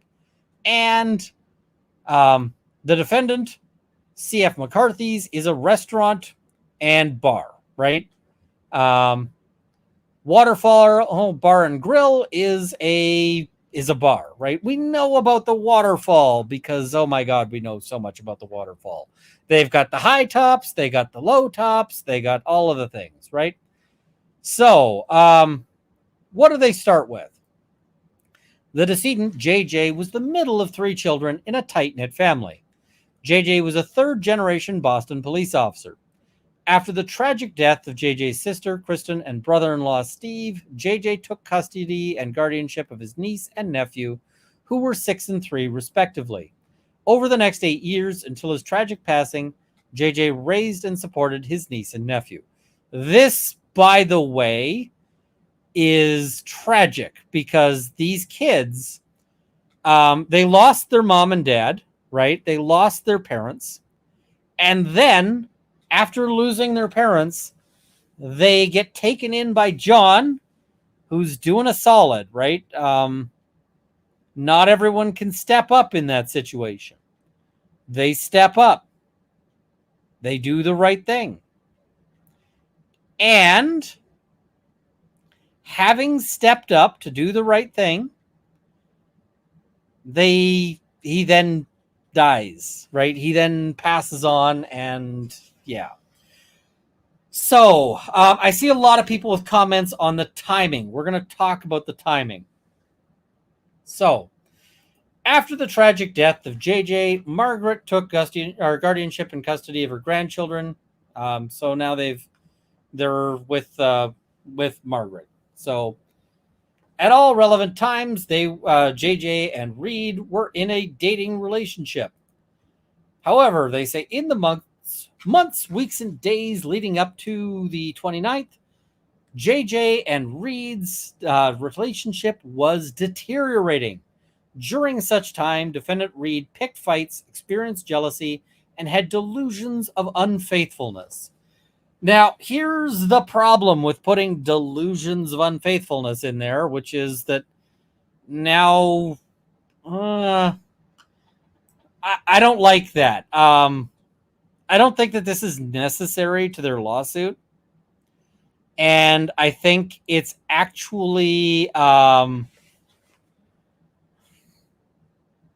they're putting into issue whether or not this is like, if they're going to argue this, then it becomes relevant, and that's not cool. That I don't think, if I was them, I would have left. I would have left that out entirely. So on or about January 28th, defendant Reed knew that her relationship with JJ had run its course. On January 28th, plaintiff arrived at C.F. McCarthy's. So, C.F. McCarthy's was licensed to distribute, sell, or serve alcohol. Why does this matter? Well, the thing is that when for dram shop laws differ from state to state and place to place. And one of the things that is often a requirement, often the dram shop laws only apply to licensed establishments. And why? Well, because like if I'm having a party at my house, like let's say I invited all of you to my backyard. I'm not going to do that because there's too many of you to be in my backyard. But let's say I invited you all to be in my backyard and you were just hanging out drinking some wobbly pops. Well, I'm not a bartender. I'm not the guy who can, like, I don't have a bouncer. I don't have any of that, right? And I don't have, like, safe service things or any of that, right? So I don't know, right? I'm not.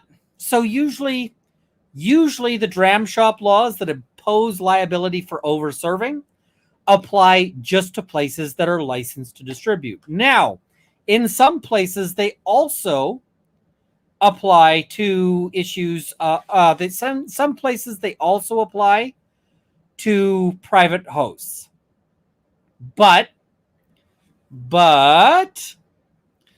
where they apply to private hosts, they often have a different standard. So the standard, even if it applies to a private host, the standard might be stricter for a place that has a license versus a place that doesn't. So, of course, they're going to plead that they are licensed to distribute. And I don't think anyone is disagreeing with that, right? So, yeah. I'm also just going to note, this is a civil lawsuit. How does Emily describe these? She describes these as allegations and shade. What does that mean? You can put almost anything into a civil lawsuit and be protected from defamation. There's limits. There are limits, but you can put a lot in there. They could put in Karen Reed intentionally murdered John O'Keefe, through whatever, right? They could put that in there and they wouldn't be able to be sued for the defamation. But none of this is proven. However, if there's going to be a motion to dismiss, all of this is assumed to be true, assuming it's a sort of well-pled fact, because at this point, it's just allegations, right? They haven't had the chance to prove anything. and so it's assumed to be true for the purpose of a motion to dismiss. All right, so on January 28th, 2022, at or about 8:58 p.m., C.F. McCarthy served Reed an alcoholic beverage. Reed consumed said drink. All right, so we're assuming that she took that, that she had that drink. And then C.F. McCarthy's, through its agents, servants, or employees, served alcoholic beverages to defendant Reed at or about 9:13, 9:20, 9:33, 9:57, 10:22, and 10:29. Reed consumed such drinks. They say that she consumed 7 alcoholic drinks. Now, why do they say 7? Well, 7 is not. There is no magic number. I can tell you that I have gone drinking with people who have put away like 15 drinks, right? I have seen people put away lots and lots and lots of drinks at bars or at private parties or whatever. The fact that she had 7 drinks, maybe she's soused, maybe she's not. And the thing is, this is going to be a fact that is in dispute. This is because ultimately, how do they prove that she had 7 drinks? Maybe she ordered 7 drinks but didn't end up drinking them. I've done the thing where I ordered drinks and then didn't end up drinking them. I can tell you as well, I've been to meetups. At a meetup I was at, like 4 people bought me a drink at the same time when I was already feeling pretty good, right? And then 4 people bought me drinks at the same time. I set those drinks down and never remembered where they were because I did not want to get that sloppy, right? It's just not. So the fact that she might have had a drink in her time doesn't mean a thing. The other thing is I've bought a drink before and brought it to someone else. How do you know she drank any of the drinks she ordered, right? This is going to be in dispute. They're going to be arguing maybe she doesn't know what was going on. Maybe she... And the other thing I can tell you is that I have gone to bars with people who drink much more heavily than me. So, as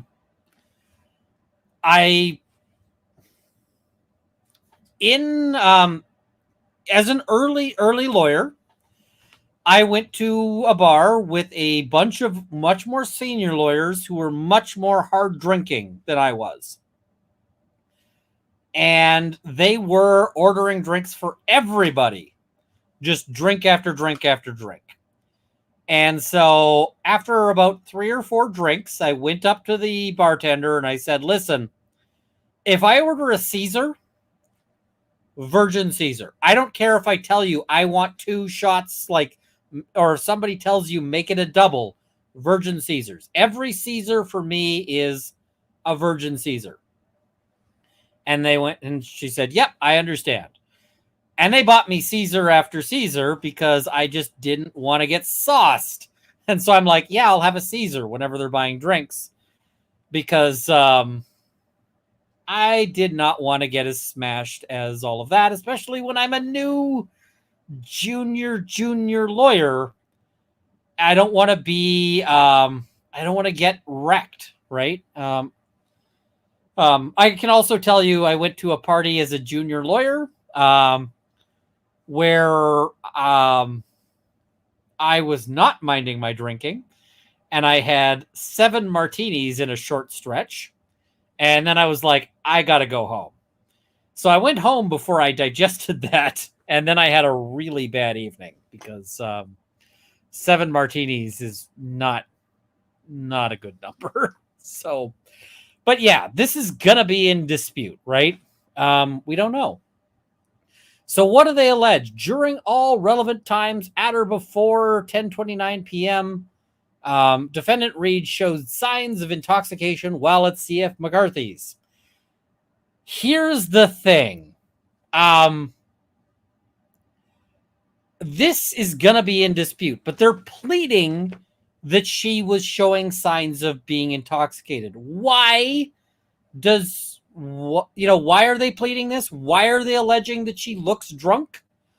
Well, because if they don't allege that she looked drunk, then this case is going to get thrown out, because a bartender typically has a responsibility not to overserve you, right? Not to serve you past the point where you are sloppy, right?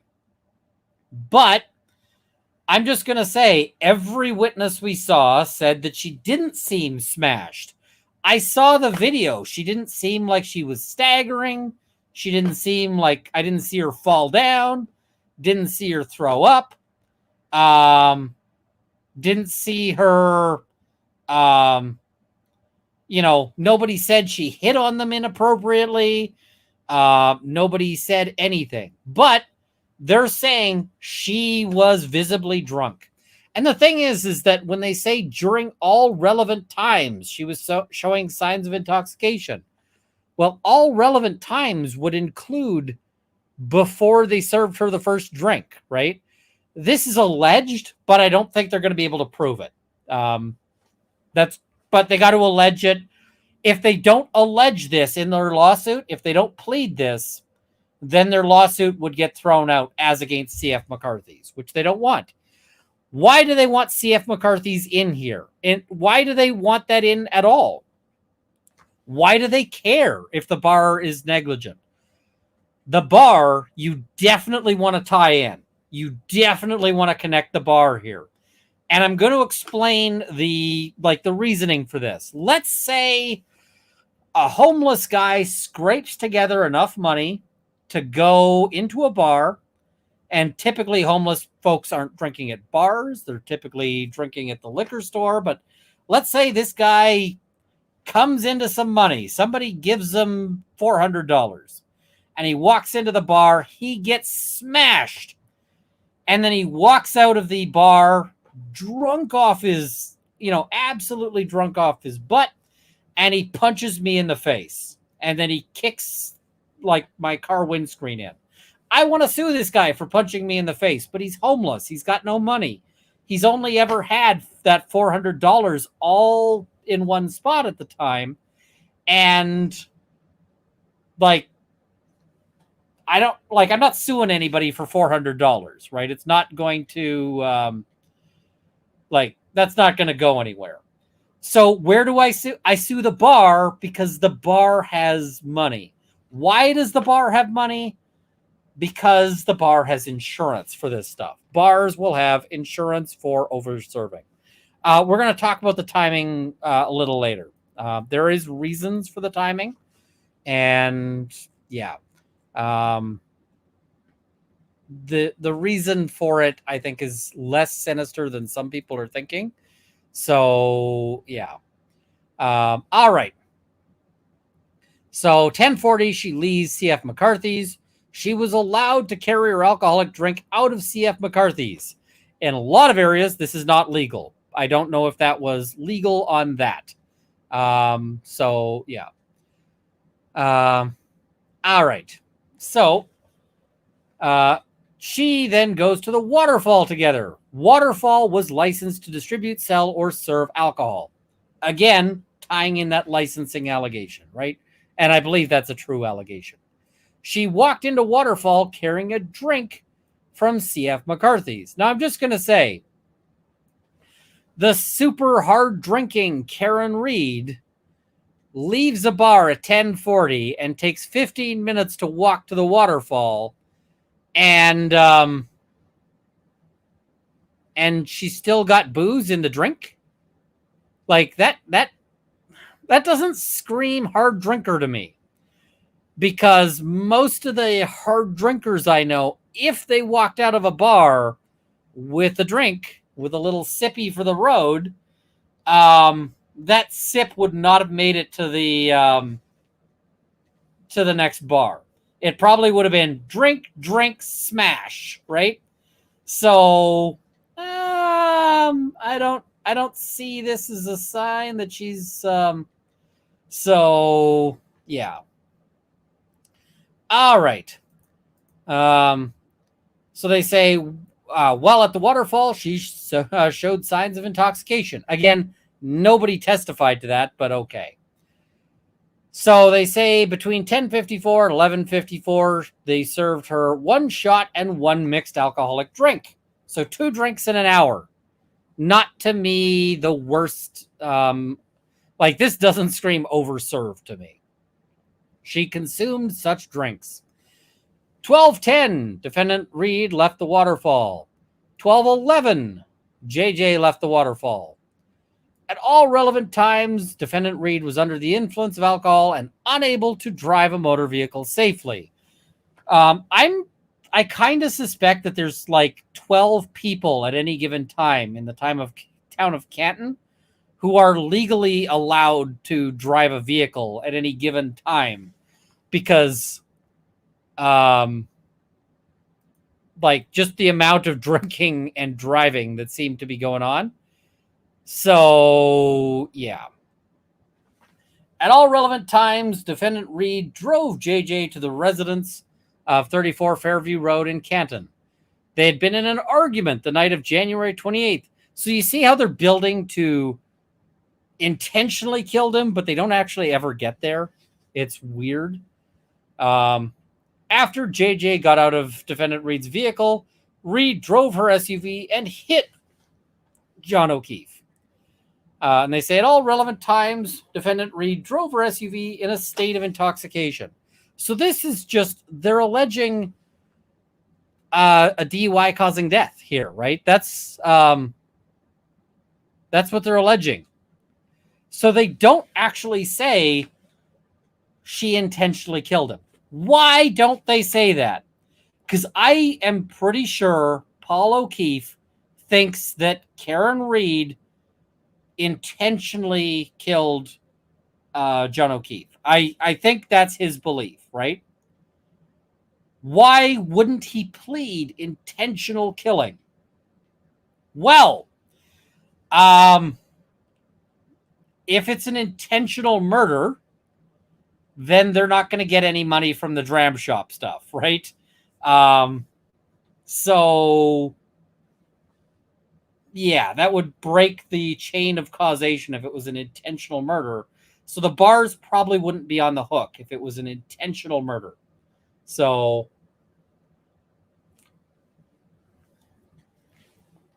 Ms. Scarlett, it doesn't have to be a good belief, but that does seem to be his belief. So, yeah. Mr. Tater, we will talk about that as well. We can mention that. All right. So, as a result of being hit, he was knocked to the ground, suffered serious injury, and died. This is an uncontentious element about the serious injury and died, but it's going to be hotly contested as to whether or not it was Karen Reed's SUV. So, after that, she fled the scene and returned to JJ's residence.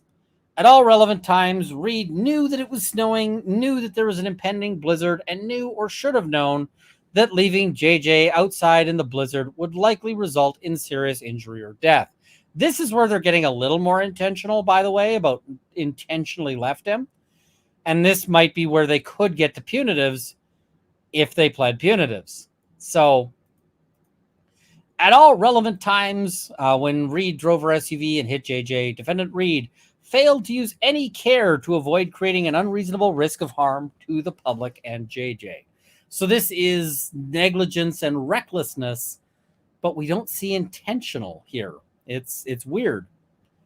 Voluntarily took an obvious risk under the circumstances, knew or should have known that death or serious injury was reasonably predictable. If I have like 16 of these, and I don't actually have 16 of these, but if I had 16 of these and drank 16 of these, and then figured I was going to get into a car and drive, or I was going to, go target shooting or hunting or any of that stuff, right? Then you might say that it was reckless for me to drink all of those boozes and then do the dangerous thing, right? So, yeah. This is a good point. Doubt you'd even be able to find your keys after that. I can rarely find my keys when sober. I don't know where my keys are right now to show you, but the most important thing on my keychain, the most critical thing on my keychain, is a window breaker. It's a seatbelt cutter window breaker. Best thing I've ever purchased for my keychain. And you might be thinking that that's because if I ever get into a car accident, I can punch the window, cut my seatbelt, and get out. That's not why. The reason why is because it is bright freaking yellow. And the number of times I have found my keys in some pile of stuff is because I can see the yellow thing on that. So, yeah. It says, I was going to say your wedding ring. I haven't. So, I don't normally wear my wedding ring. I'm just married. That's just how that goes. So, yeah. Persisted in a clearly negligent course of conduct over a noticeable period of time. Okay, fair enough. Was impatient with reasonable precautions. Was deliberately inattentive to the predictable hazards of her actions, and /or was deliberately inattentive when there was a risk of great and immediate danger, i.e. she was negligent, right? And then at all relevant times when she drove her SUV and hit JJ, she was reckless when she intended the reckless conduct that resulted in JJ's injuries or death. Now, this one is interesting. Intended the reckless injury, like the reckless conduct. This is an interesting, phrase. Intended the reckless conduct is different than intended the results of the reckless conduct. So, for example, let's say I get some throwing knives, right? And I decide I'm going to practice knife throwing in my backyard. And I'm going to set up a target against my back fence. And I just start throwing knives at the back fence. And then who could have known that a knife goes over the back fence and hits a neighbor, right? I can intend the reckless conduct. I was intentionally throwing the knives, right? Like I meant to throw the knives, but I certainly didn't mean to stab the neighbor, right? Like that wasn't intentional. So intending the reckless conduct is different than intending the results of the reckless conduct. Her conduct made it highly likely that someone, namely JJ, would suffer serious injury or die. She knew or had reason to know of the risk of grave injury or death to JJ, or said risk would have been obvious to a reasonable person. I'm pretty sure that everyone knows that if you get smashed and drive a car, that there is a chance that you're going to kill somebody, right? Don't do that, by the way. I can tell you the most expensive taxi you have ever taken. Let's say your taxi costs you $150. $150 taxi ride, which is an expensive taxi ride. I can get to the airport and back on less money than that. So, and the airport is not located in town. It's way out of town. So, let's say that is so much cheaper than hiring a defense lawyer, because the defense lawyer is coming in at thousands, not hundreds. So, yeah. She intentionally or unreasonably disregarded that risk. JJ's injuries or death resulted from defendant Reed's decision to engage in the conduct referenced above. So on January 29th, defendant Reed knew that she hit JJ with her SUV. So they're saying she knew she hit him, but nevertheless, she woke up the 14-year-old niece, Kaylee, and talked about JJ's death, talked about hitting JJ with her SUV, and otherwise involved Kaylee in her frantic calls about JJ's death. That's getting to the intentional infliction of emotional distress.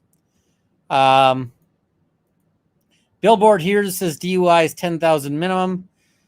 Back when I was doing a lot of DUIs, they basically eliminated DUI in Alberta. I would do them for 7,500 typically, but yeah, it's gotten more expensive. Inflation's hit everything. At all relevant times, defendant Reed knew that Kaylee was a vulnerable minor who already lost her parents tragically and depended on her custodial uncle JJ, who became her surrogate parent. So, John O'Keefe mattered to her, is what that is saying, and that's fair.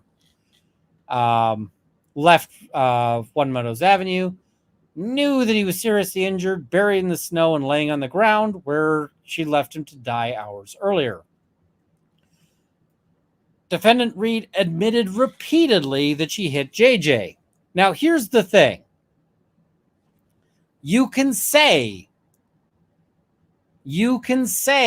this in a complaint, right? You can say this in a lawsuit, even though I don't believe this is accurate, because this statement was very disputed as to whether or not it was that she said, I hit him, or I hit him. Ace Barkey, I do get to super chats if you want me to get to it right now. Have you ever practiced law in the US of A? I have not. I have not. I am working on studying for the I'm going to try at some point to challenge a US bar, like take a US bar exam. And then I will be a Canadian and US lawyer. But right now I'm working on that. And the thing is, I do my research, I do my homework, and a lot of this is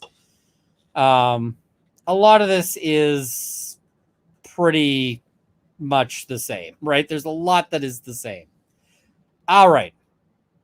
So at 6:03, she came to 34 Fairview and saw him laying on the ground, buried in the snow where she'd earlier left him to die. At relevant times, he suffered trauma injuries before becoming hypothermic, i.e. he froze to death. 7:50 a.m. was pronounced dead at the hospital. At relevant times after 7:50, defendant Reed went to the grieving house of JJ, feigned comfort to JJ's family, and used the opportunity to, amongst other things, remove the offending weapon, her vehicle, and /or destroy relevant evidence. Again, this is stuff you can allege in a complaint.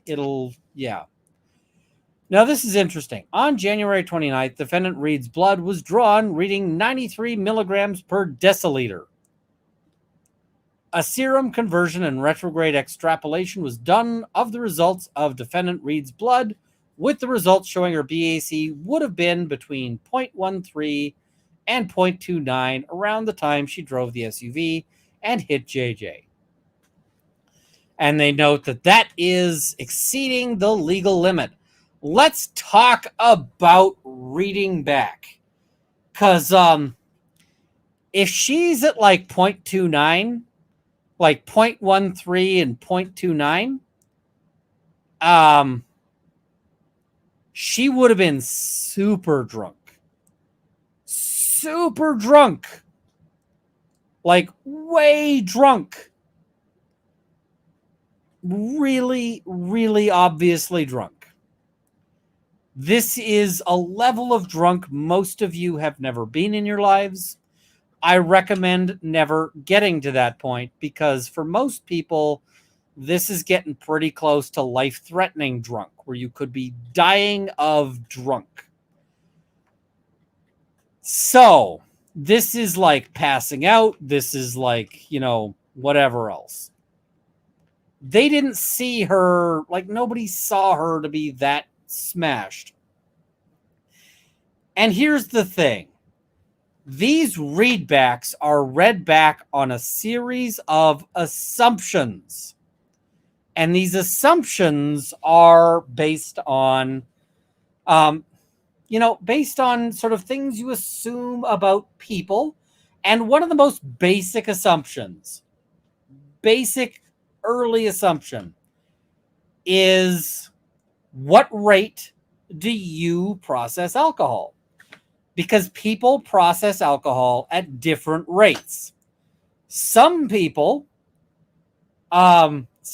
get drunk real fast and sober up real fast, right? Some people take a long time to process alcohol. And you can assume that she's going to fall within this assumption of 0.13 to 0.29 is basically assuming that she falls within the range of most people when they, most people's alcohol processing, right? If you draw the sort of normal diagram and cut off the tail ends, you're assuming she falls into that. But what if she's not one of those people? What if she processes alcohol slowly? Then that assumption could be bullshit. This is why if I'm trying to do, like, if I was trying to do a readback and I wanted it to be accurate, I would also want to do a thing where you have them consume a known quantity of alcohol. Like, here is 10 shots of booze. And then you blood test them every 20 minutes after that, and you just see, like, what is their processing curve look like, right? We don't know. I don't know. The other thing is they assumed that Karen Reed had no other booze that night. Because if Karen Reed had other booze that night, then this goes way out the window. Now, I just want to say, let's say that you are Karen Reed. Let's say that you think she's gone to this other party and he's not responding to your messages.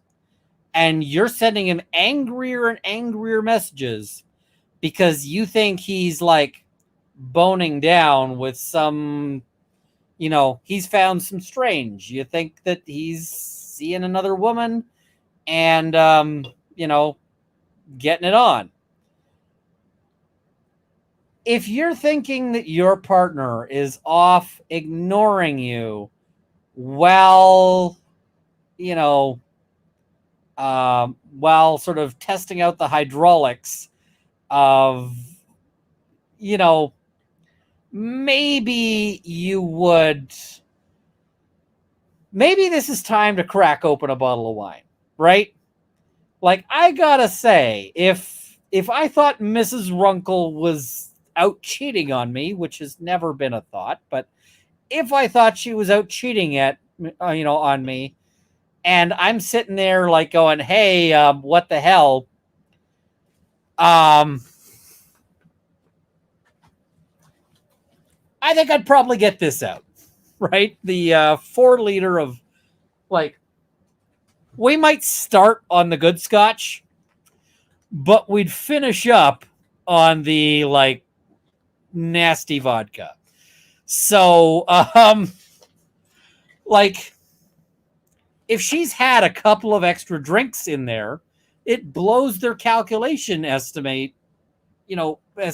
just completely out the window. So there's going to be lots of arguments about this readback and whether that was accurate. So, at relevant times, defendant Reed drove her SUV while under the influence of alcohol and hit JJ with her SUV. As a direct and/or proximate cause of her drunk driving, he sustained serious injuries of body and mind, conscious pain and suffering, fear of impending death, lost earnings, medical, funeral, and burial expenses, and died. Now, I just want to say, this phrasing, if you're not a lawyer, this phrasing is, and if there wasn't an actual dead person here, this sounds like a parody of like the side effects thing, like the side, he sustained serious injuries of body and mind, conscious pain and suffering, fear of impending death, lost earnings, medical, funeral, and burial expenses. And I mean, first of all, the order is wrong because I'm assuming he died before he sustained the funeral and burial expenses. But basically, there's a number of things that they're saying. Conscious pain and suffering. They're basically saying he was laying there dying in the snow, helplessly injured. He couldn't even crawl to the door of the nearby house full of people who totally wanted to save him, right? And so they're saying, oh, he very much, suffered, right? Fear of impending death. Of course, you're going to suffer fear of impending death if you've got impending death. Lost earnings. Lost earnings is always something that you want to claim, right? And the thing is you might say lost earnings. I see this. Lost earnings seems a bit trivial for a dead person. No. Lost earnings is huge. Lost earnings is... There's something law school profs will tell you in a way that's like, ha, only serious. And basically, it's, let's say you were driving drunk, right? And so any accident you have is probably going to be your fault. You're driving drunk down the road, and you see your doctor, right? Your doctor steps out into the road. And the only way you can avoid hitting your doctor is to swerve and run over a homeless guy. They would say you swerve and run over the homeless guy because the homeless guy, his lost earnings are basically zero. He brings in some money panhandling, right? That's it. Whereas the doctor is probably making, hundreds of thousands a year. And so if they assume that this doctor is going to be able to continue work until he's 65 and he's 20 now, well, then that's 45 years of him earning hundreds of thousands of dollars. That's a lot of money, right? It's a lot of money. So our system absolutely says that like different people are worth more money than others. Because the doctor, his life is worth more in a lawsuit than the homeless guy. And that's messed up from a moral perspective, but from a legal perspective, it kind of makes sense because the point is to make people whole, right? And the other thing that can happen, and a friend of mine who's a lawyer told me this story. They had a guy who was he was a baller. He's living high on the hog. He is, he's spending money like nobody's business. And he gets run over and killed. And his family sues. And his family's like, he had all this money. He had so much money. And the thing is the reason why he had so much money turned out to be because he was actually an upper level drug guy. He was involved in drug trafficking. And so suddenly his claim went from huge money because he's got all of this, like he's clearly got money to throw around and money to burn, but his claim went down to nearly zero. And the reason why it went down to nearly zero was because the courts will not pay you, will not order recovery for your illegal earnings. Your illegal earnings are worth nothing. And so suddenly he was basically in law a homeless guy. So yeah, it gets to be interesting how this is calculated. But you got to think, right? Like, let's say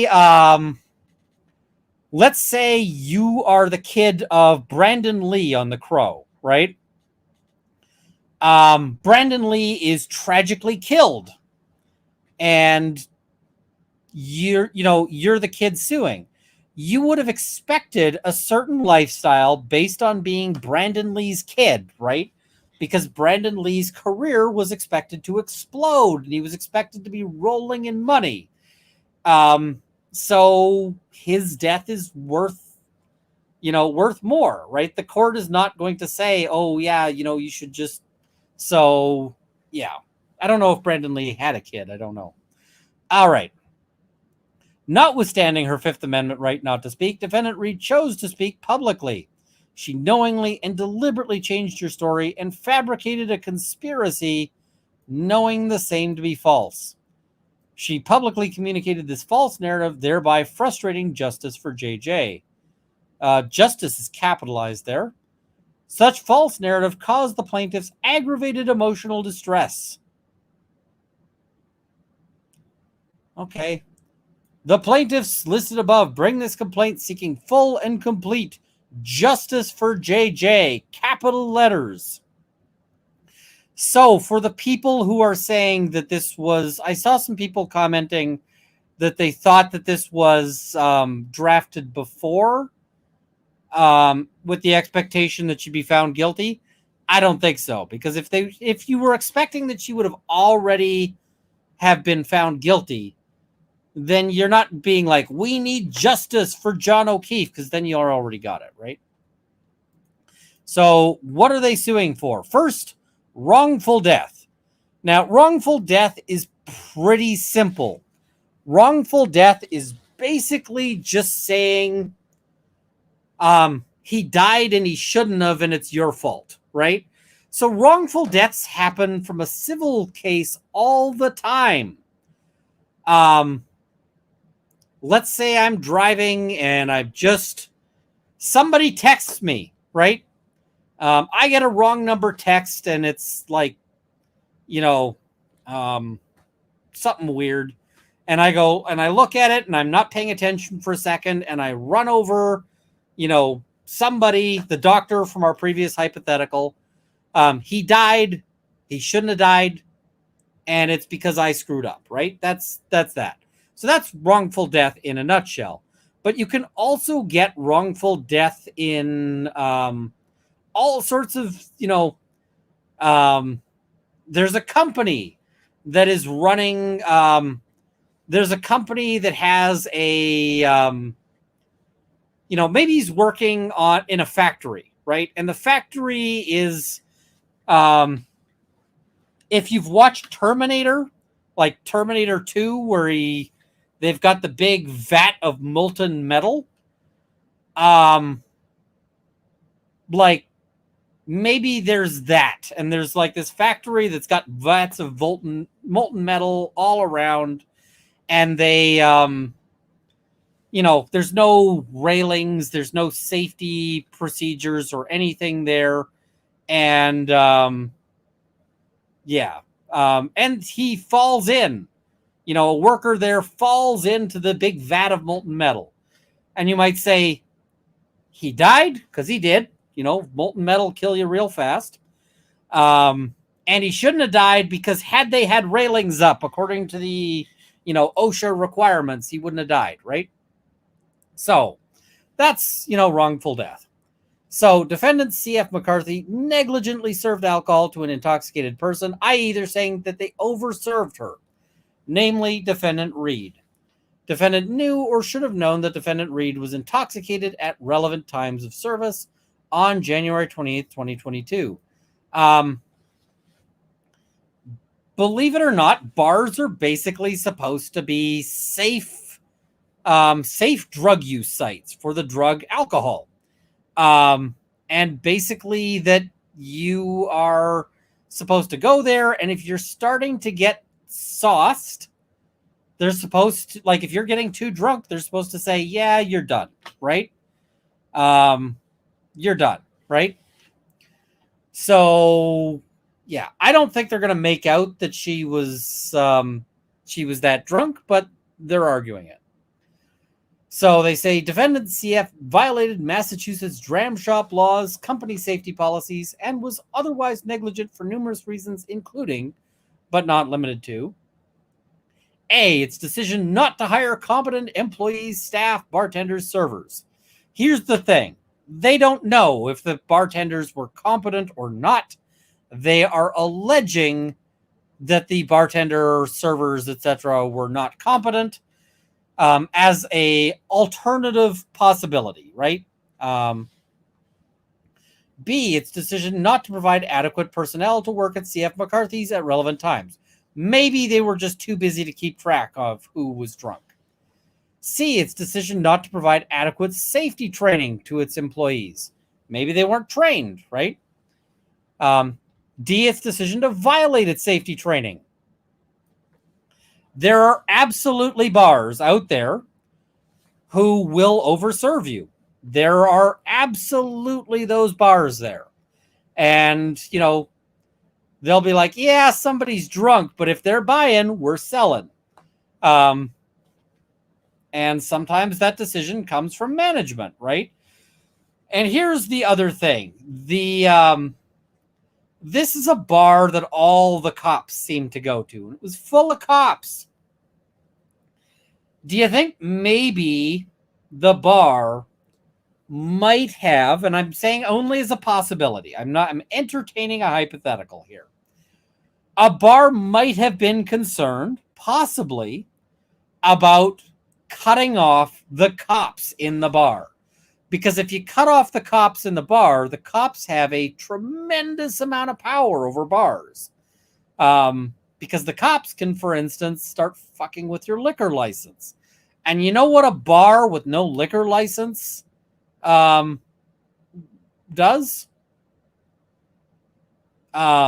It goes out of business. Nobody goes to a bar that has no booze, even if they have the world's best bar peanuts. Then yeah, right? So, yeah.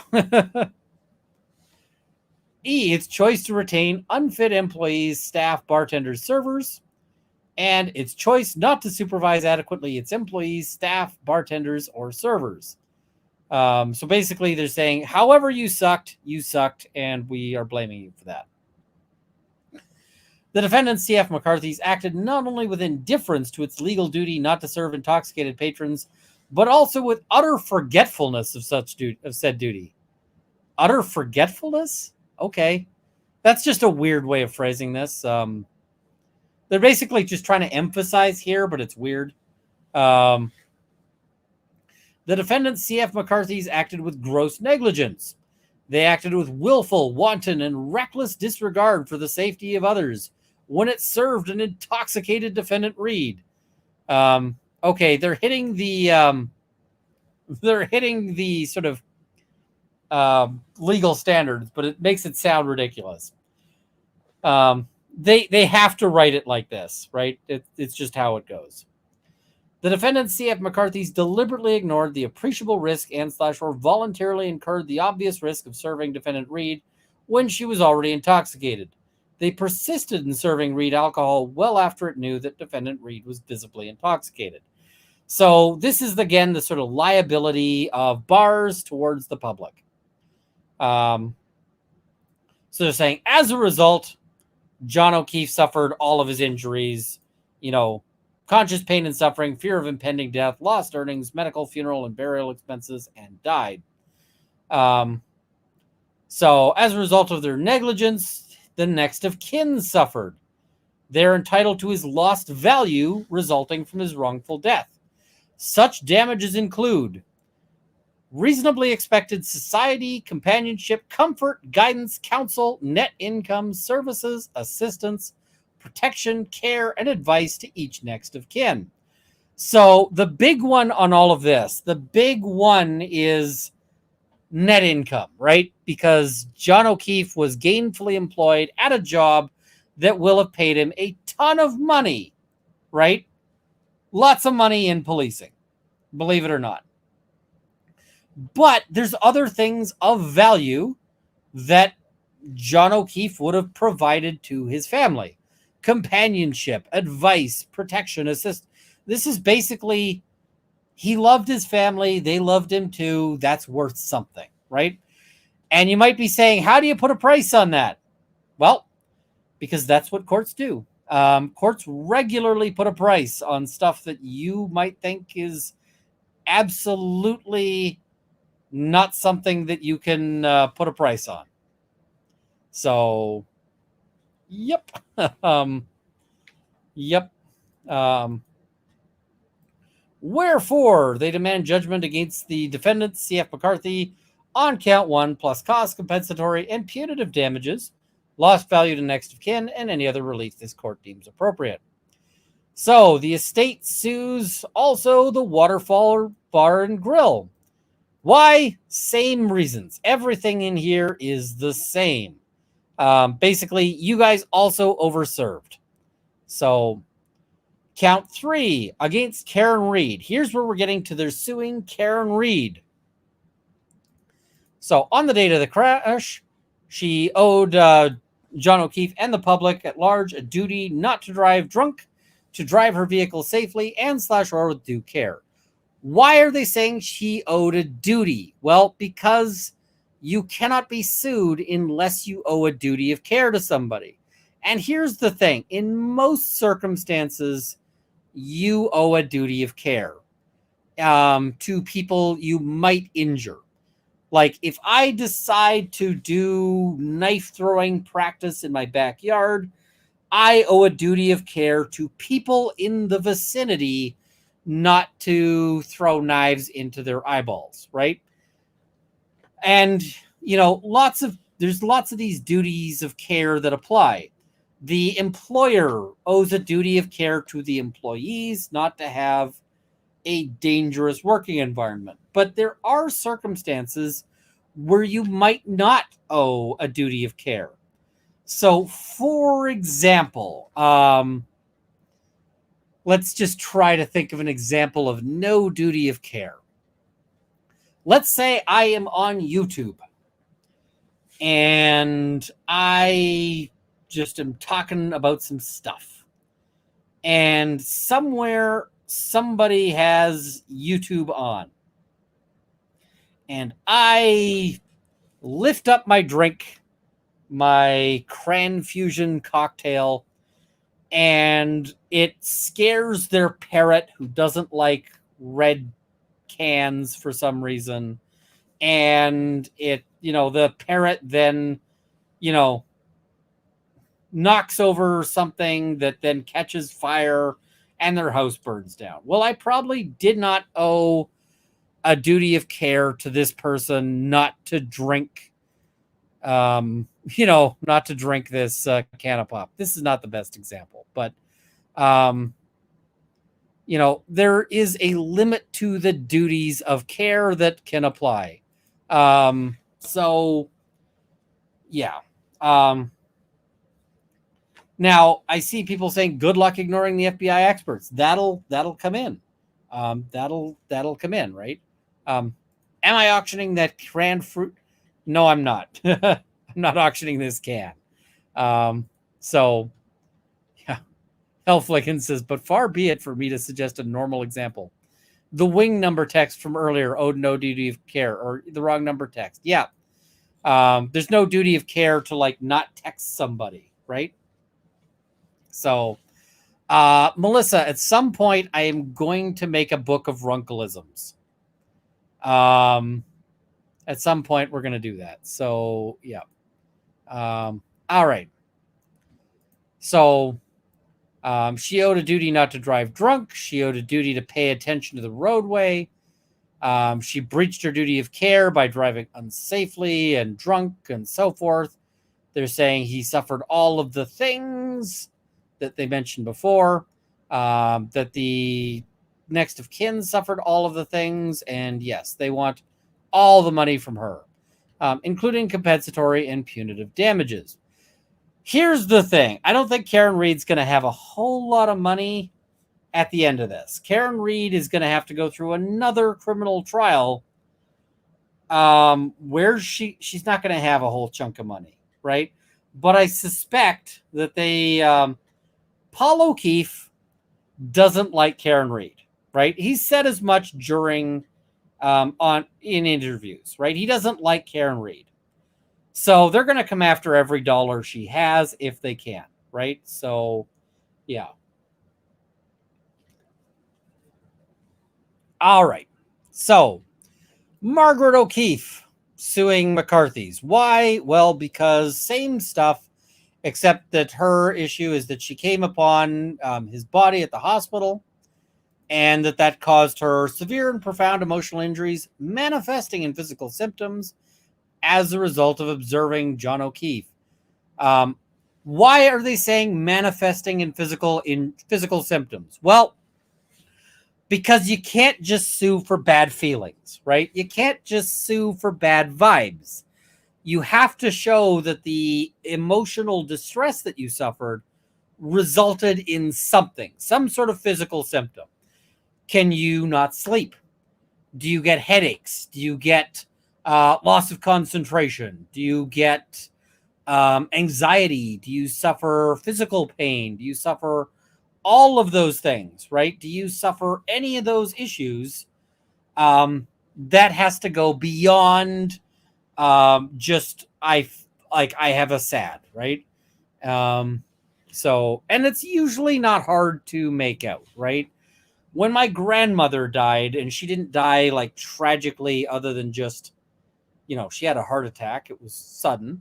I had trouble sleeping. Admittedly, that happens in general, but like I had symptoms, right? It's not hard. So, yeah. A reasonable person in the same position as Margaret O'Keefe would have suffered severe and profound emotional distress. Also hitting an emotional or a test there. John O'Keefe versus C.F. McCarthy's. This is the dad.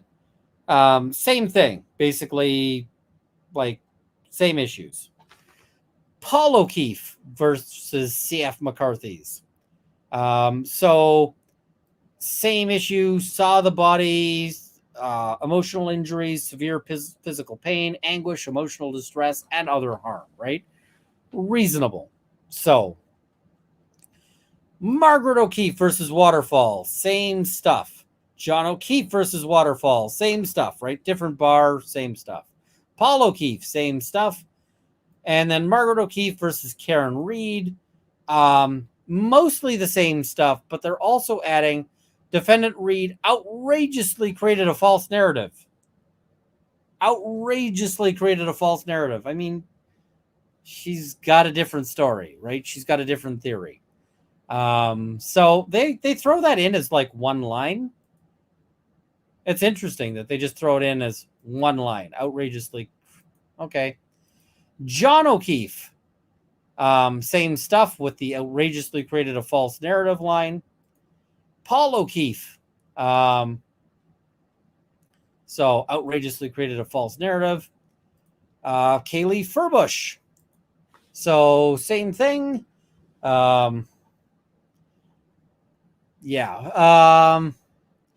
Defendant Reed knew she was vulnerable, having already lost her parents at age 6. That's adding to the damages.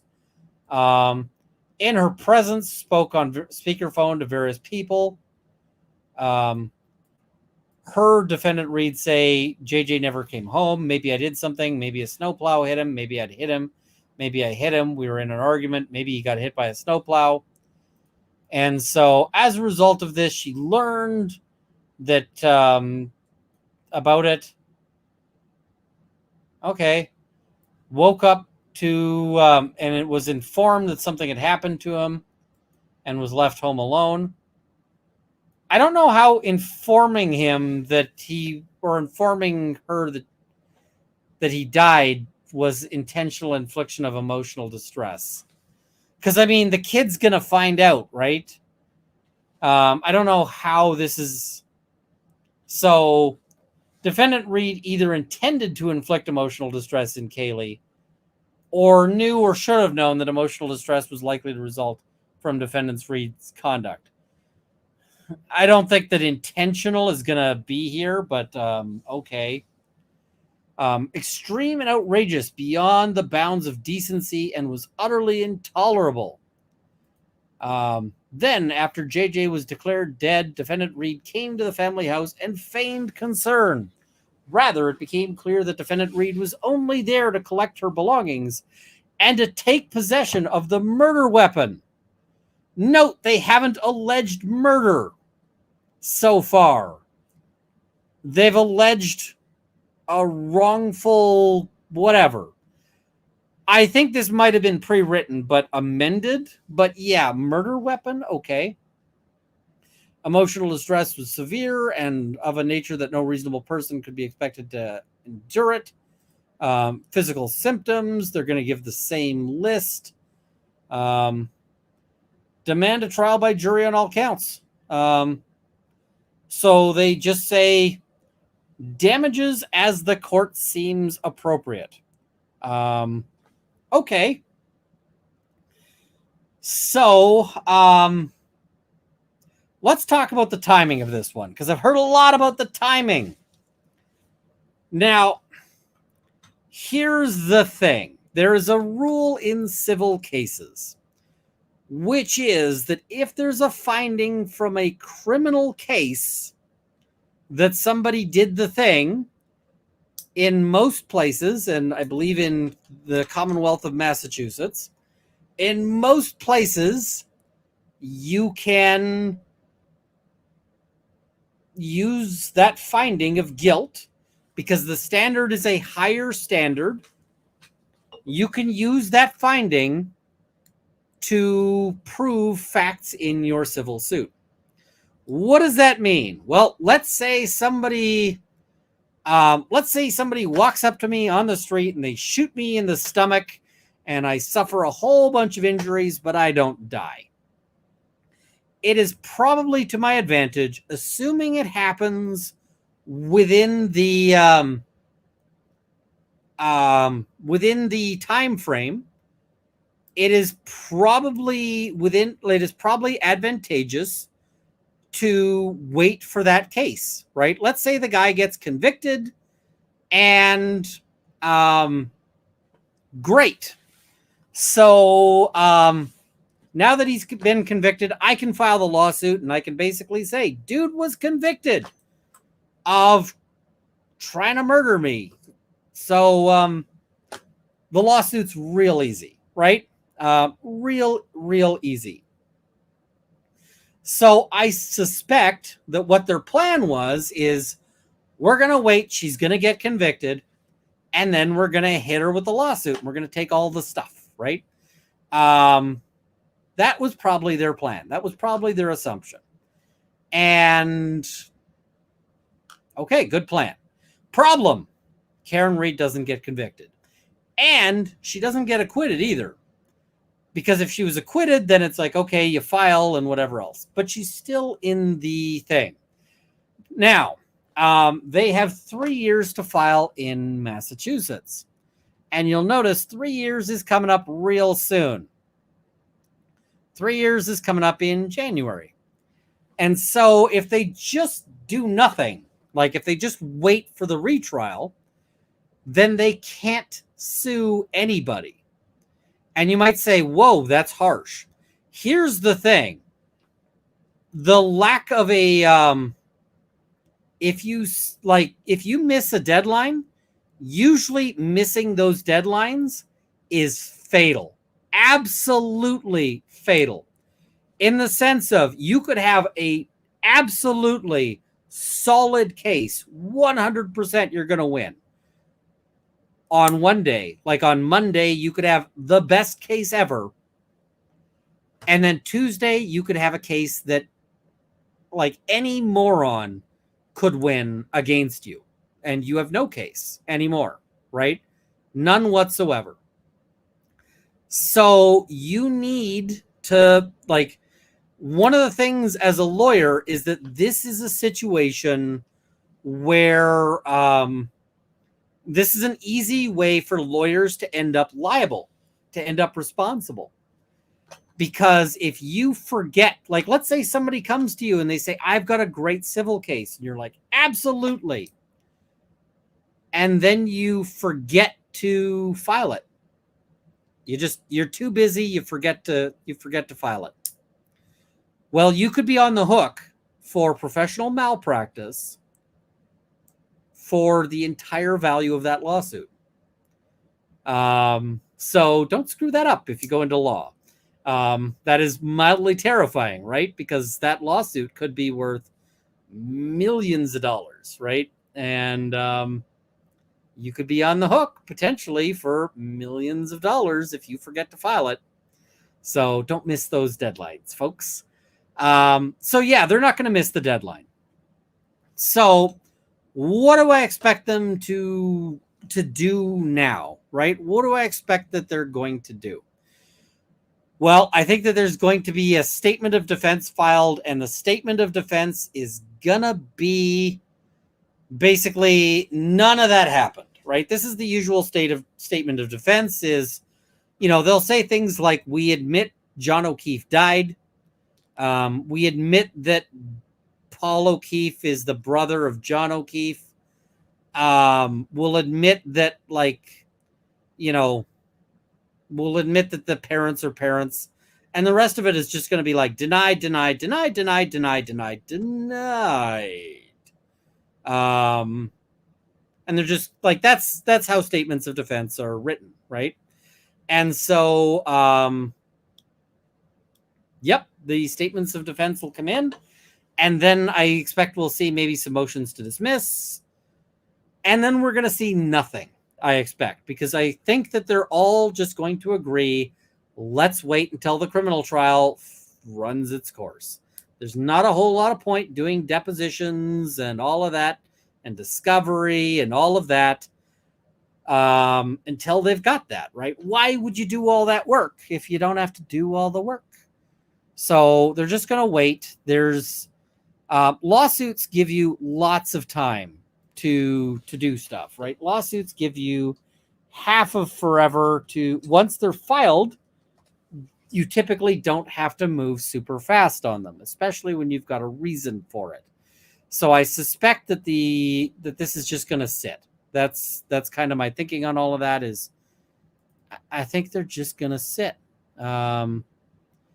So, all right, let us run a swoop here, and then we're gonna read some super chats.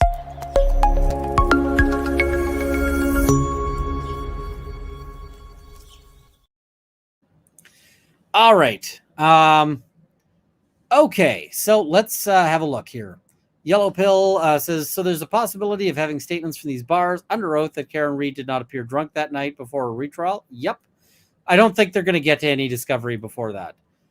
AG says, big Monday energy, 3 hours of work and barely got 30 minutes of the council hearing done because the reporter didn't take notes for over half of it. Oof.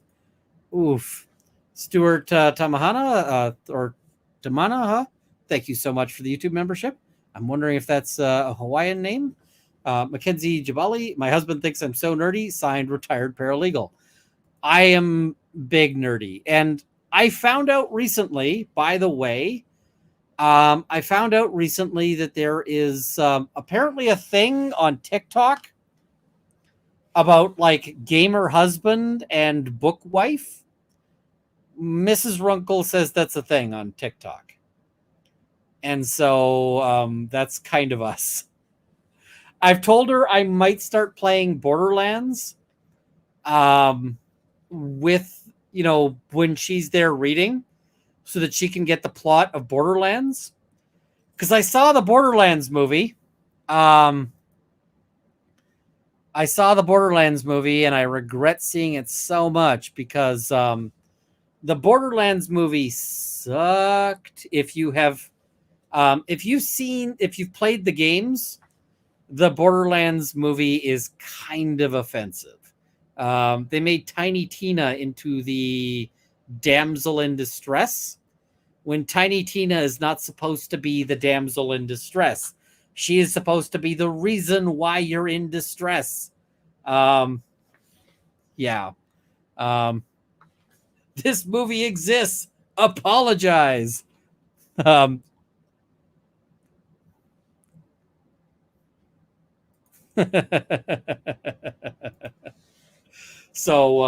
yeah. All right.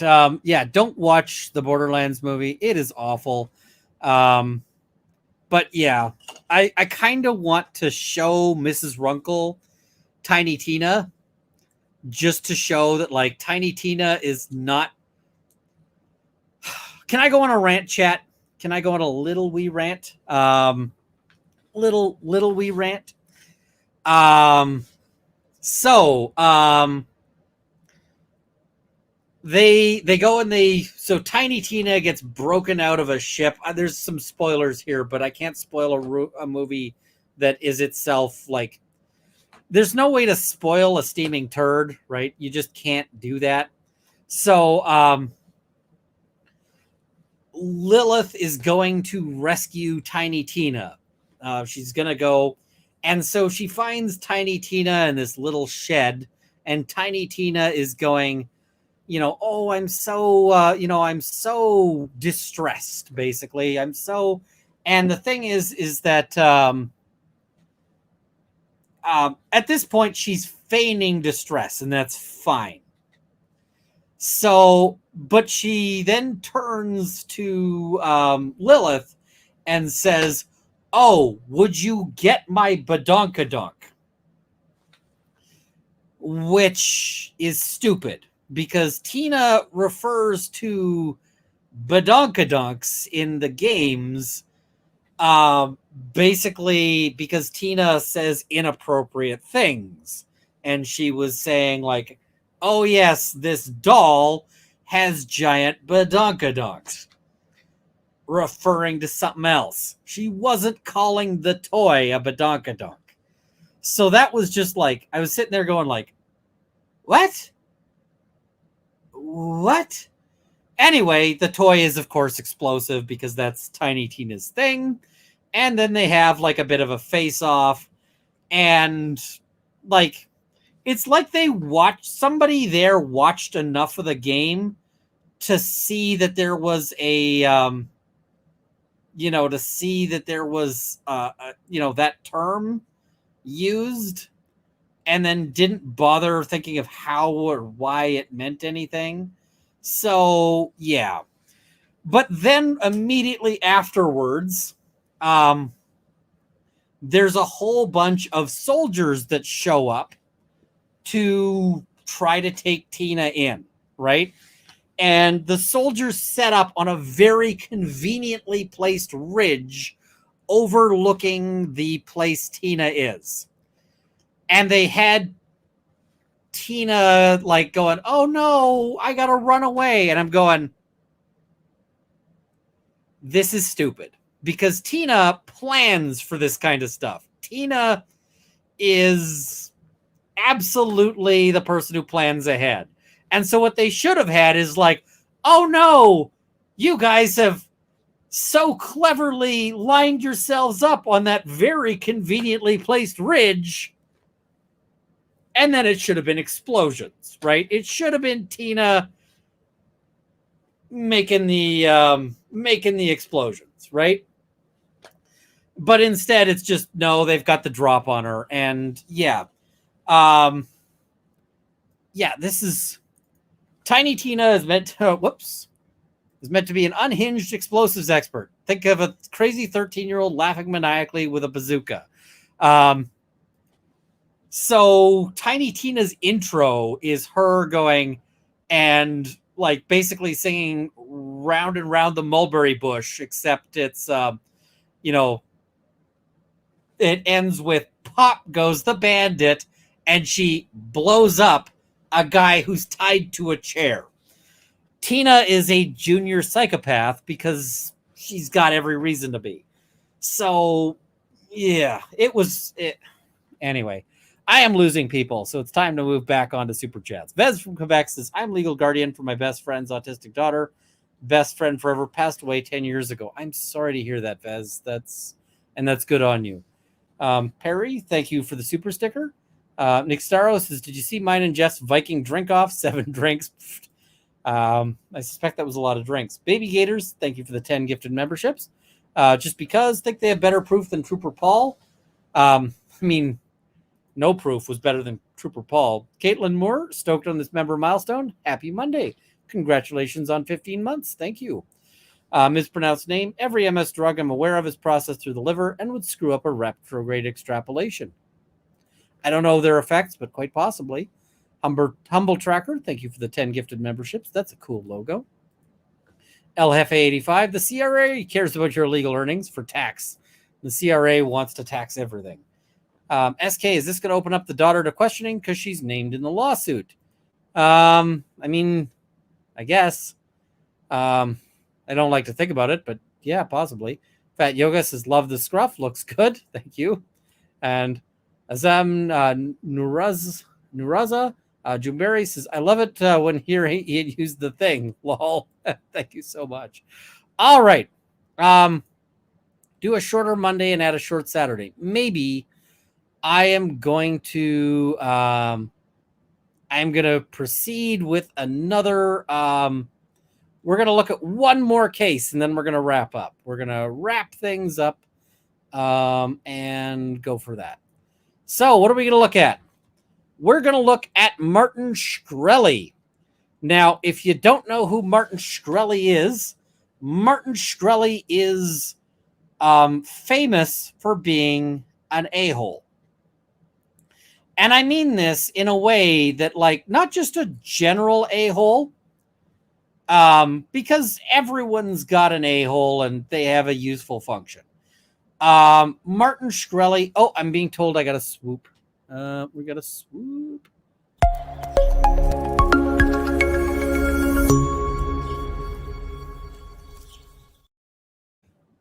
Julia, I didn't see your member chat. Was his birthday on Friday? Yes. Yeah. That is tragic. But good memory, I guess. Pharma Bro. Yes, Martin Shkreli is the Pharma Bro. I forget which drug it was, but basically Shkreli bragged about buying a drug, like the rights to drugs. It was Daraprim, an anti-parasitic, and he raised the price from $13.50 per pill to $750. So that got everybody to hate him because it was an absolute jerk-ass move. And yeah. So Shkreli then got investigated and convicted of securities fraud. He had $7.4 million in fines, and in a civil case, he had an additional $64.6 million. So, Shkreli is an absolute jerkbag. I was saying that it is unfair to compare him to a-holes because he's not like your regular run-of-the-mill a-hole. He's like an a-hole that is like dripping. Yeah, I'm not going to go too far into that because someone might be eating, but he is the worst. He is absolutely shitty. So what was this about? Well, he bought a Wu-Tang Clan album. And specifically, this was a Wu-Tang Clan album that was a bit of a showpiece because this album is one of a kind. It is the only copy or was the only copy at the time it was sold. So, Shkreli is, he bought this because he had so much money and he bought this album. Now, what happens when you get fines for all of your money? Well, when you get fines for all of your money, they take your valuable things, including this very expensive Wu-Tang Clan album. Now, this album is Once Upon a Time in Shaolin. There is one copy of it. One. One. So, yeah. Anyway, that was seized. What happened then? Well, here's the problem. It was seized by the U.S. government. The government stole that album. Well, didn't so much steal, but they seized it through civil forfeiture processes, which is basically the same as theft, except it's legal. So the government takes the album from him. Now, the government has no use for a Wu-Tang Clan album. The government is not like rocking out on this one-of-a-kind album. What do they do with it? They turn around and they sell it. And it is bought by some crypto company. Now, the crypto company is particularly upset about one thing, which is that Shkreli says online, he's like, I saved copies. He's like, of course I saved copies. So they're pissed. So they have sued him. And the company is called Pleasure DAO. Or Pleasure, I don't know. They have sued Shkreli because they want the copies of his album. Now, I actually think that this might be a situation where Shkreli is in the right. And we'll talk. All right. So, we're looking at defendant Shkreli's memorandum of law in opposition to the application for a temporary restraining order. Now, I just want to say here already, Shkreli has lost the interim application. The court has demanded that Shkreli turn over every copy that he's got and provide an accounting of who might have additional copies, and has basically said, you need to turn these over. You need to be, so let's talk about his argument. So, introduction. Pleasure DAO's application for preliminary injunctive relief. That means an injunction before the case is heard. Why might you get an injunction before the case is heard? Well, so normally the courts are going to be reluctant to grant injunctive relief, right?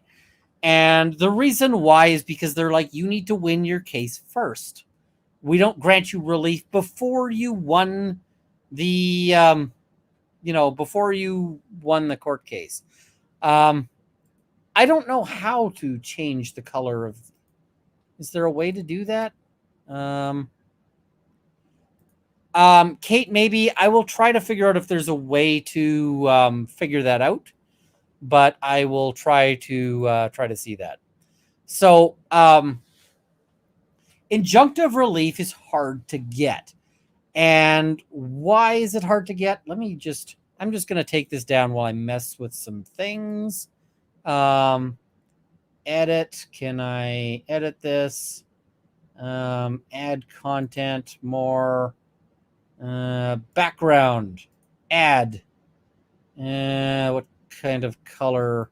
From color. Let's try to go with a gray. Is that going to make it too hard to read? Chat, is this too hard to read? It might be easier on your eyes. Okay. There we go. We've got it in night mode. We got it in dark mode here. So where might you get injunctive relief? Well, let's say somebody is let's say I've got my dream home, right? Like I've bought a wonderful piece of land, right? And somebody is scooping land out, like there's somebody's coming onto my land and digging up gravel and driving away with it and actually like diminishing the value of my land. And there's just no way for me to restore my property after they've done this. They might grant injunctive relief to say, stop digging up his land. It's not your land. And yeah, I mean, they might say until like, so that's the kind of thing, right? So first they're saying that they can't establish a likelihood of irreparable harm. What does irreparable harm mean? Well, it means harm that can't be solved with money. The classic example of irreparable harm is death, right? There is no amount of money that properly compensates for death. Because if you're dead, you can't pay your way back to life, right? So, yeah. Plaintiff's claims flow from its secondhand purchase of a physical copy of the musical work Once Upon a Time in Shaolin.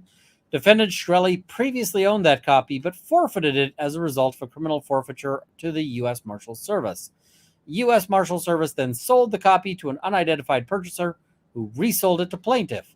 But before the forfeiture happened, when defendant was the uncontested owner of the copy and the uncontested 50% owner of the copyrights, he made copies as he was permitted to do so under his original purchase agreement with the original sellers of the work. So he basically says it wasn't illegal for me to make the copies. I was allowed to make the copies, right? So he's like, cool, we're good. Neither those copies nor defendant's copyrights were forfeited by the forfeiture order, i.e. the order didn't say give up all copies. It said give up the valuable one, give up the expensive one, give up the give up the one that matters, right? So yeah, that's kind of the thing there. So that's the issue there. All right. So, and defendant continues to have the right to use them to this day. When plaintiff purchases his copy of the work through an asset purchase agreement with the U.S. Marshal Service, they explicitly disclaimed any knowledge of the copyright status of the musical work and made no representation that the assets transferred comprised the only existing copy of the work. Thus, plaintiff was well aware that its purchase of assets did not include any promise or expectation of exclusivity or uniqueness, and cannot establish that it has or would be irreparably harmed. It bought a copy of a musical work that it knew was not unique and cannot now claim to be irreparably harmed by the existence of its non-uniqueness. I think he's right here, honestly. I think he's right on this point. So, as discussed in more detail below, irreparable harm is a threshold inquiry that precludes consideration of the merits of any claims. Defendant does not concede that plaintiff has demonstrated. They note as well, defendant Shkreli continues to own 50% of the copyrights to the underlying musical work. They're like, yeah, they never seized the copyright. Plaintiff has demonstrated any likelihood of success on the merits of its claims and anticipates that it will address the merits of the claims in a forthcoming motion to dismiss under the rules of civil procedure. So, statement of facts. We're going to move on there.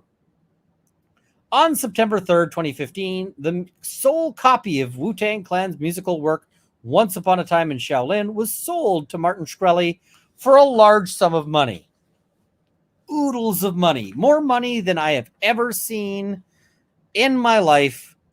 and probably will ever have in a pile together in my life, unless inflation goes berserk and we start getting paid in wheelbarrows full of rapidly diminishing Canadian dollars, which is possible.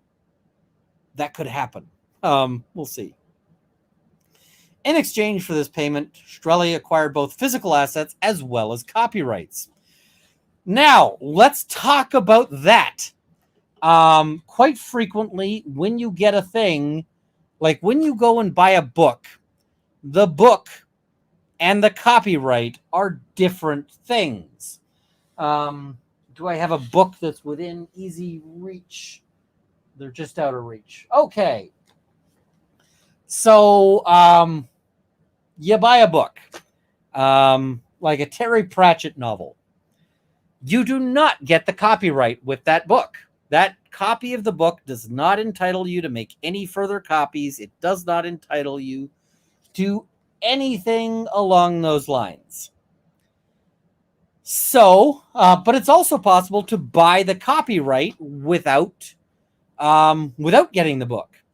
I assume that there is probably an amount of money that I could spend to get the copyrights to the Discworld novels. There's probably a theoretical number for that. I don't want to know what that theoretical number would be. It would be all the money, but there's a theoretical number that if you went up to Terry Pratchett's next of kin and were like, hey, we're going to, give you all the money, that they would be like, oh, yeah, you, okay. So those are different things, right? The copyright and the physical copy are different things. They can be sold separately to each other. They could theoretically be sold with each other. And in this case, he acquired, rights to both. So the original purchase asset or agreement describes the physical assets: 2 compact discs containing the only existing copy of a musical work by the Wu-Tang Clan entitled Once Upon a Time in Shaolin. 1 hand-carved nickel-silver case box designed by the British-Moroccan artist Yaya Roach. That's pretty cool. 1 174-page volume containing lyrics, credits, and anecdotes on the production and recordings of each song on Once Upon a Time in Shaolin. Neat. 1 certificate of authenticity in a leather-bound portfolio on 600-gram hard paper with gold foil lettering, and an official Wu-Tang candle wax seal, the text of which is attached hereto as Exhibit A. 1 customized pair of PMC SE speakers, including installation in buyer's chosen location, limited to UK or USA. Notwithstanding the foregoing, sellers cannot guarantee delivery of the speakers, but will use reasonable commercial efforts to acquire them from the manufacturer and deliver them to the buyer. This is, by the way, kind of cool by Wu-Tang Clan. They're like, not only are we selling you the actual recording, but we're also selling you the speakers properly installed so that you can hear it exactly as we intend it.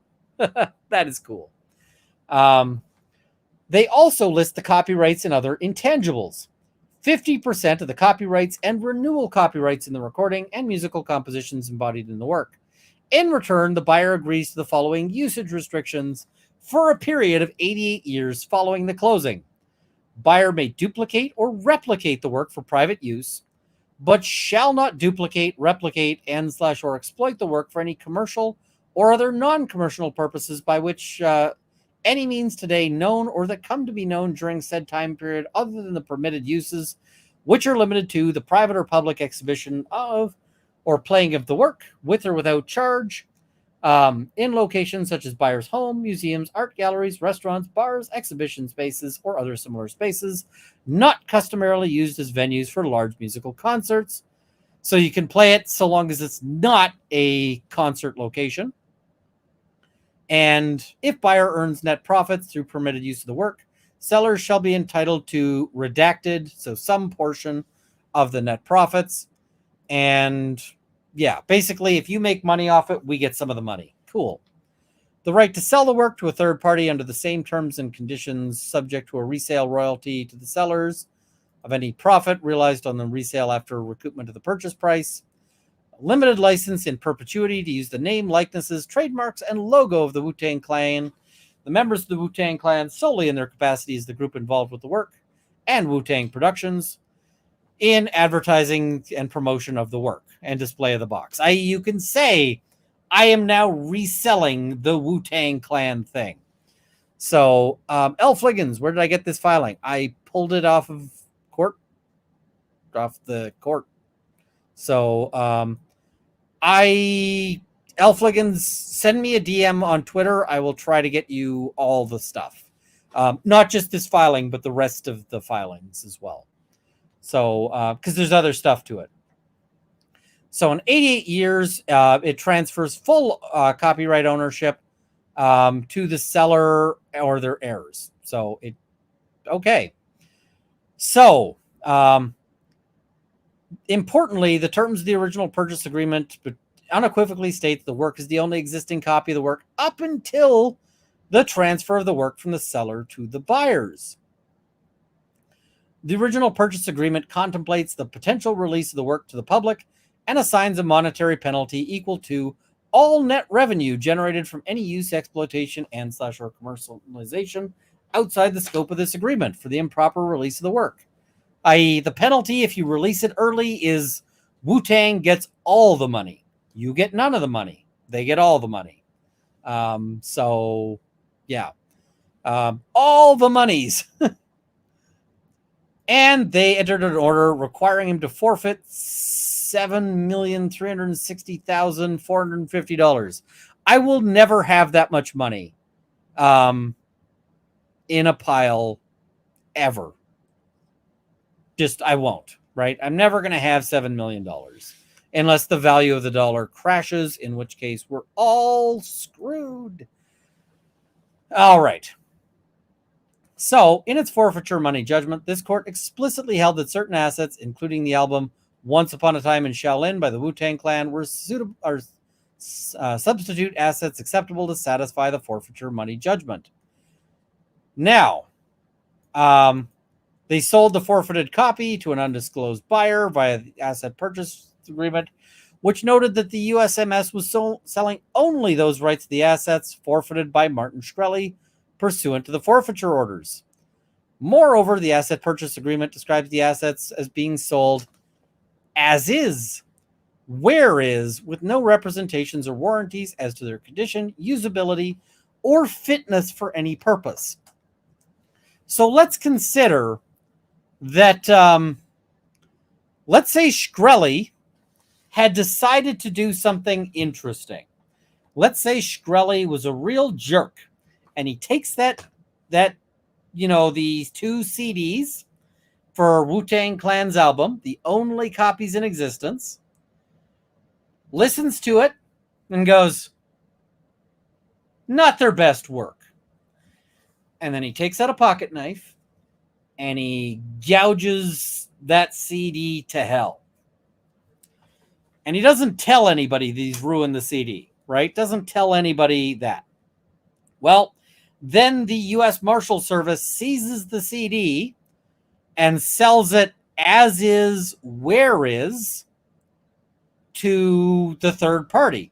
Now, note, when they bought it, as is, where is, it was sold in its box with evidence tape sealing it shut. And it was entirely possible that it could have been destroyed, that it could have been ruined, that the only copy could have been ruined by maybe a guy who just wanted to do something like to smash it. So, and they would have had no claim against Shkreli for that. It's just tough shit. You made a stupid purchase. It happens. All right. So the asset list detailed the scope of rights and items being transferred by stating that they make no representation regarding the condition of the assets other than the below items will be provided at closing, and describing only the physical objects. Plaintiffs allege that uniqueness was a material condition of Pleaser Dow's purchase, and then further argued that the retention of records generated during his ownership and that his previous possession, use, dissemination, and / or sale of the data and files of the work and threats to continue to do so demonstrates the irreparable harm that will be suffered absent preliminary injunctive relief from this court. However, they've already made their own use of the work by sharing it with Staten Island ferry riders, filming the process, and publishing it to social media. They have publicly performed the work. As set forth in further detail, they did not buy and have never owned a trade secret. And so trade secrets are important, right? Trade secrets are... So let's give an example of a trade secret, right? Where's my can of Coke? So I've consumed it. I got to break out a new can just to be an example. All right. Coca-Cola. The can itself, I think that the can, somebody owned the patent to this shape of can, and I suspect it's moved on, right? The can of Coke, the Coca-Cola marking is a trademark. It's protected by trademark law. The recipe itself for how to make Coke.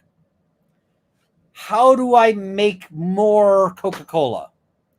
That is a trade secret. Coca-Cola does not tell anybody how to make it. Why? Because if they told you, then it stops being a trade secret. Once they release it to the public, it stops being a trade secret. Now, here's the thing. It can be very hard to have trade secrets in physical objects. So, this pocket knife, right? It's got a closure mechanism that allows you to close the pocket knife. That is probably protected by a patent at some point because it'd be very hard to have that as a trade secret because as soon as they sell one, I can take this knife apart, look at how that works, and theoretically, if I was smart, which I'm not, but if I was smart, I could, make another copy of it, right? So trade secrets can't really be things that are released to the public in a way that they can access. And so here they're saying you've released the music. So the trade secret is it's not a trade secret. So a preliminary injunction is an extraordinary remedy never awarded as of right. So they're just going to say, basically, this is hard to get. They say it's a drastic remedy. And yeah. So do they suffer irreparable harm? I'm going to skip over a lot of the law here, but they say damages are adequate to remedy any harm, i.e., there's no irreparable harm because we could just make this better with money. You could get money. Money would be awesome. Money would be solvable. Be cool to see a collaboration with Legal Eagle. I'd be down, but I don't think Legal Eagle wants to. I don't think he'd be keen. Wrongful is more center-right and Canadian. I don't know if I'm center-right. I'm right-ish on some things, but I'm left on others. My politics are complicated. Legal Eagle seems pretty hard Democrat and American, obviously. Could be an interesting contrast. I'd be happy to talk to him, but I don't think he'd probably want to have anything to do with me there. All right. So basically, if you can solve this with money, then you don't get a preliminary injunction. Basically, that's kind of the thing there, right? A preliminary injunction should not issue upon a plaintiff's imaginative worst-case scenario of the consequences flowing from a defendant's alleged wrong, but upon a concrete showing of imminent irreparable injury. So what this means is you can't imagine a worst-case scenario. So you can't say that let's say somebody has stolen my car. And I want an injunction that they have to give the car back, right? And they say, I didn't steal the car. It was my car all along, right? So we were disputing the ownership of the car. I'm not going to be able to get an injunction to make them give up the car on the basis of what happens if I get a heart attack and can't make it to the hospital in time and I die, right? That's pretty fanciful. It's pretty speculative. Otherwise, it's just, no, you just pay for taxis or whatever, or rent a car in the meantime, and then sue them for the damages. So, yeah.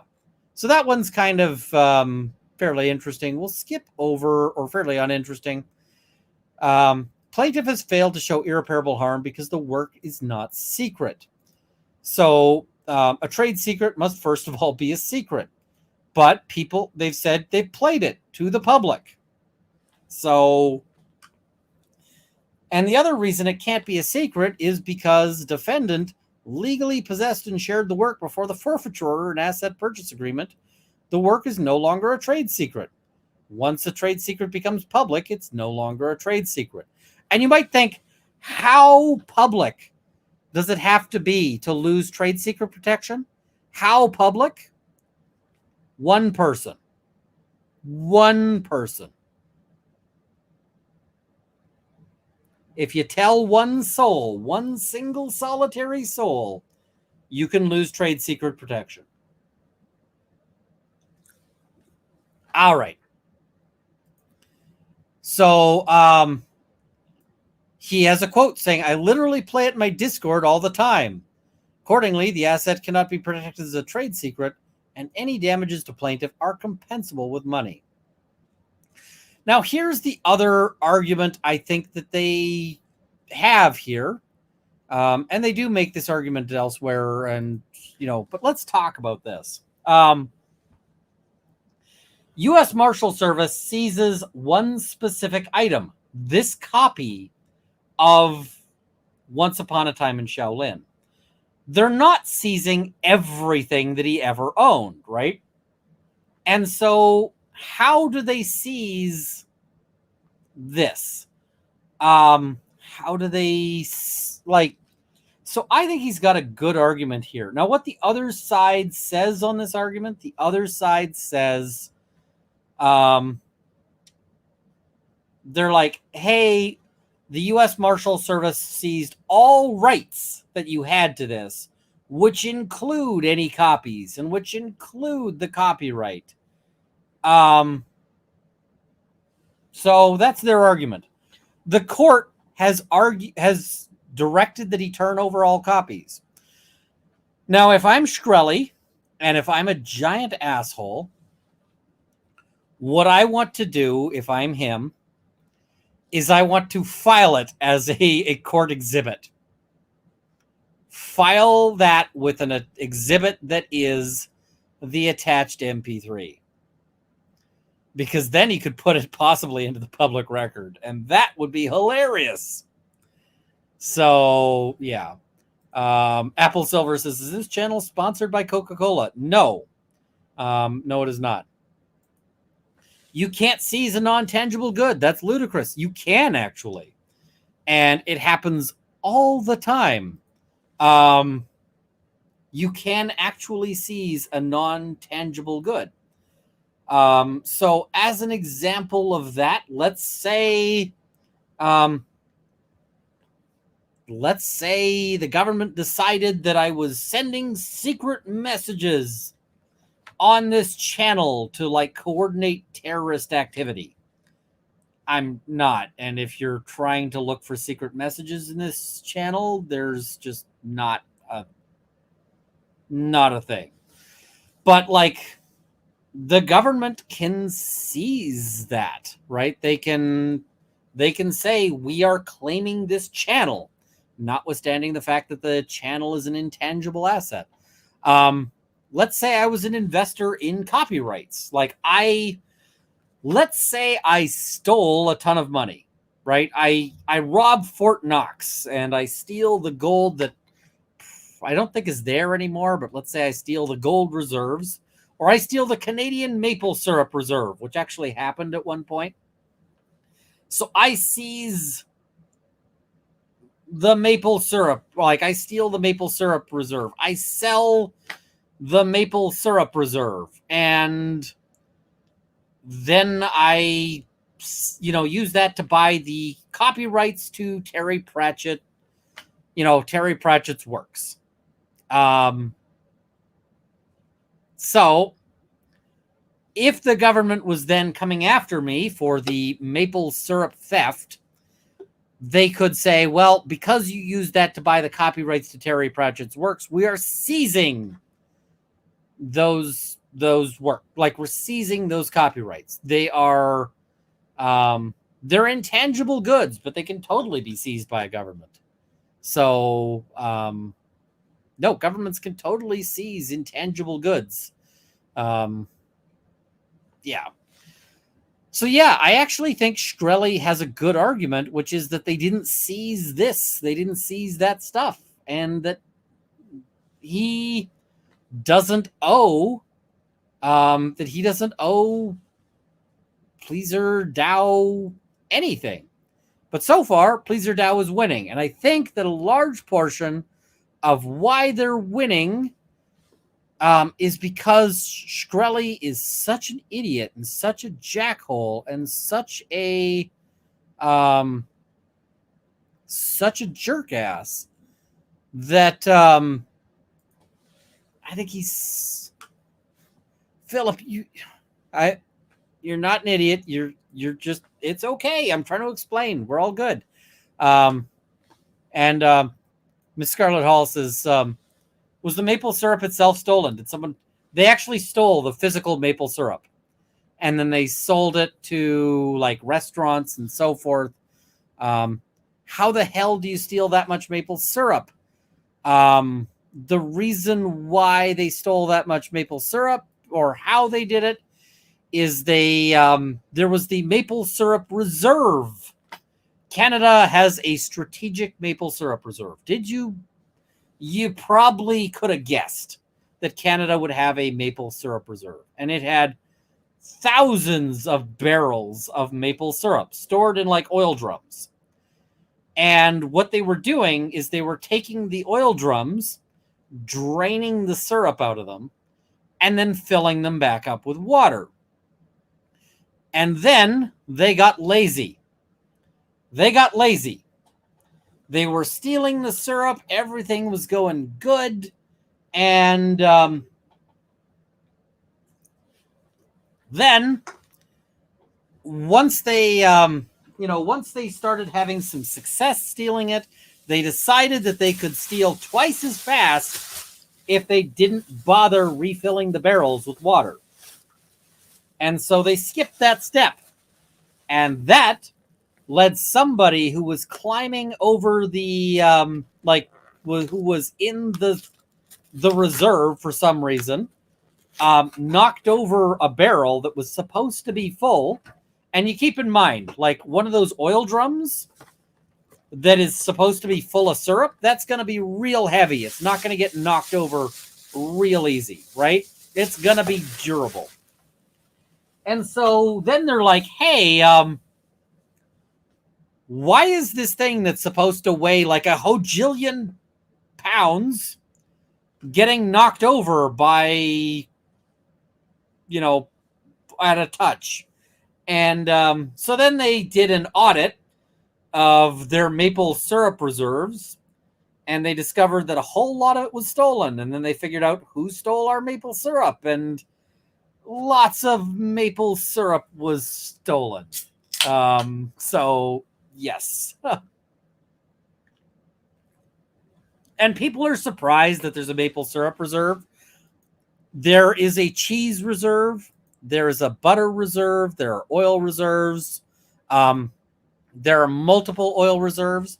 I will tell Emily next time I get a chance to. Typically, if you've got stuff that is produced in large quantities and that might be useful or necessary in like a war, they'll store it, right? They'll keep it. So yeah. A maple syrup reserve is actually useful. Going back to Shkreli, I would like to make it very clear that I think Shkreli is absolutely a dickbag. He is one of the worst humans to ever pretend to be a human. He is one of the worst people to ever, like, yeah. But I think he might actually be right on this specific issue. And we'll see. I'm gonna try to follow this along.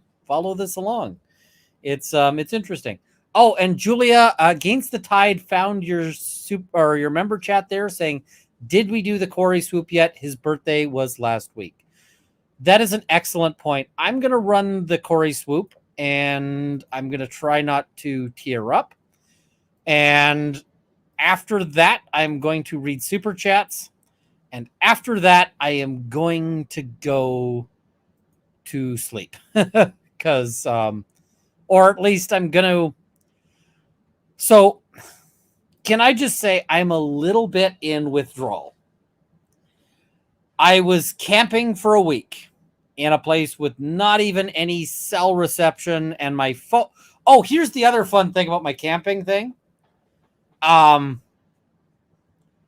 So my car, the cigarette lighter port, which is also used to charge, like, which is also used as your electronic plug-in, that failed.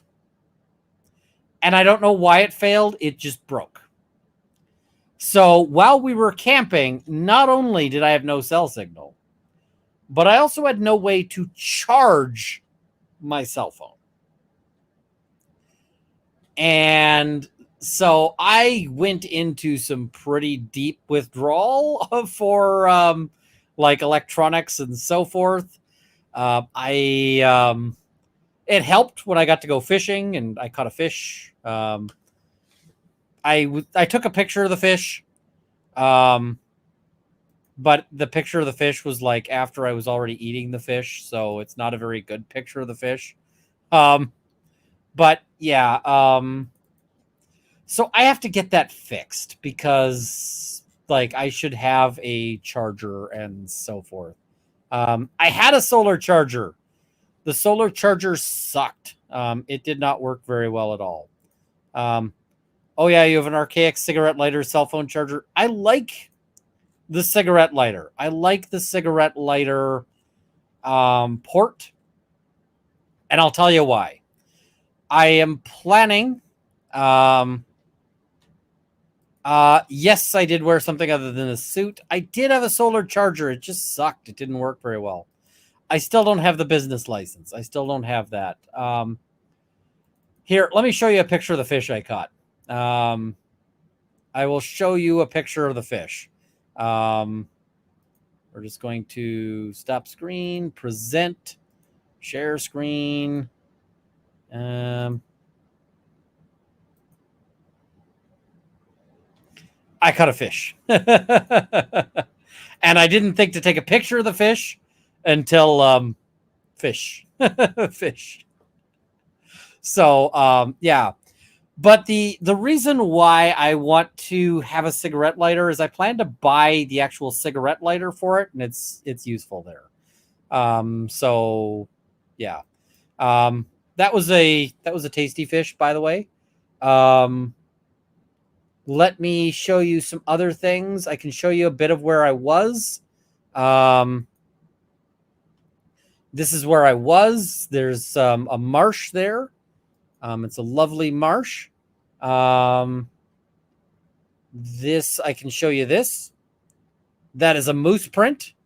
We saw moose, but that was a moose footprint. I saw ducks. More ducks. Those ducks were super chill. This is what the ducks were doing. Ducks are just chilling right next to the water. Just absolutely. They're like, we give no Fs. So yeah, it was a great great time. Oh, I had some campfire dinners. Campfire dinners. So we had corn. We had a steak on a cast iron pan. I didn't eat any of the ducks. I did not have a hunting license. Can I show you guys the? There's a bear fence. There's a bear fence. So this is the fence to get in and out of that campground. It is an electric fence for anti-bears. It is an anti-bear fence, and it is electrified. So it was a little Jurassic Parky to be like in this fenced off perimeter that was there. So I can show you this picture. This is a picture that is from the campsite. So or from the so this is actually part of a hot springs. This is part of a hot springs that we were going and visiting. And yeah, it was lovely. The hot springs. I can show you this. I fished out here. This was actually a pretty good fishing spot. This is a good fishing spot. I caught a fish. This is where I caught the fish. So yep. Let's see, what else do we have here? Let's see. What should I show you guys?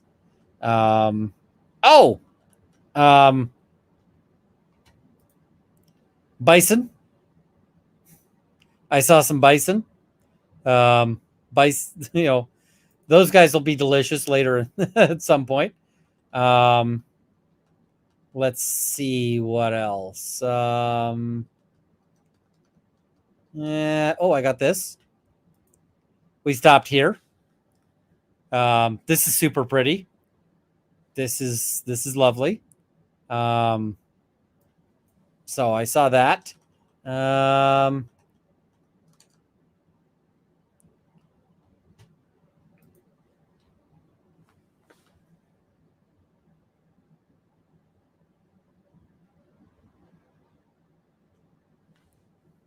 So I saw that. That was lovely. Skipping past the Mrs. Runkle pictures. Oh, I saw this. This I might make a whole video about. In Canada, metal locking box. Lock protects your Fourth Amendment rights. If you are in Canada, you don't have Fourth Amendment rights. Runkle, would you go catfish noodling? I would totally go catfish noodling if we had anywhere to go catfish noodling near me. So yeah, you don't have Fourth Amendment rights in Canada. Oh, I went here. This was beautiful. This was very lovely. Here's another view of that same place. I went there. That was lovely. Let's see what else. Got more pictures of bison.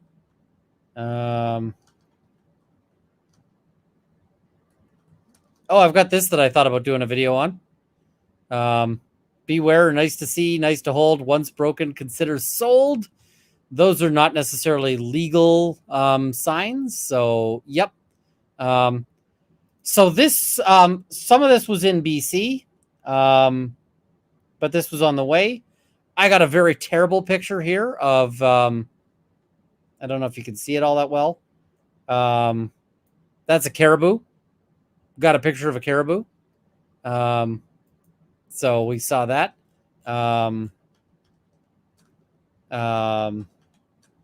Let's see what else. Fire. Fire was nice. We got to see that. That was, we got to have a fire there. That was lovely. And yeah, it was overall a really nice trip. Soaking in the hot springs was lovely. if I had infinite money, I would buy some land up in that area and like go hang out. Just have some land there. The problem is I don't have infinite money, and that was like a day's travel out of Edmonton into British Columbia. So it's not some place I could go visit easily. Somebody says, did I have s'mores? I did not have s'mores. I did have marshmallows over a fire, and I did have hot dogs over a fire. I didn't take pictures of either of those things, so I did not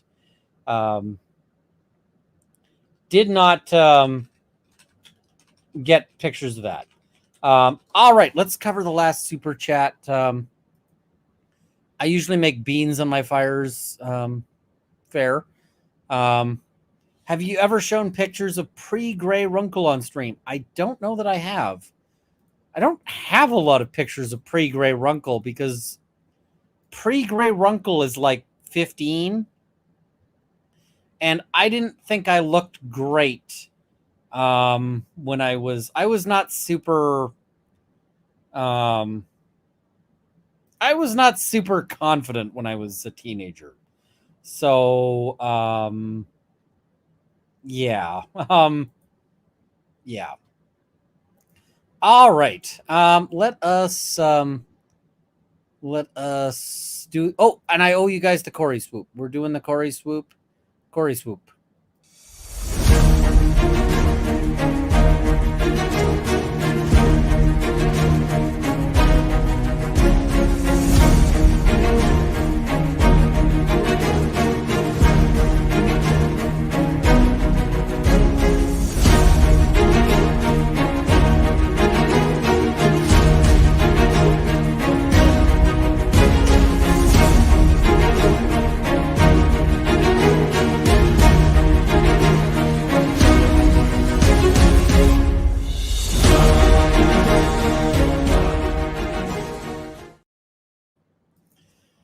All right. So, yeah. Anyway, let's cover the last super chats here. What shotgun did I decide on for the match? I haven't decided. I'm going to be shooting a 3-gun match soon. So the 2 shotguns I am considering, one is a Mossberg 500. It's a pump action. It is super, super, super reliable because it's a pump action shotgun. But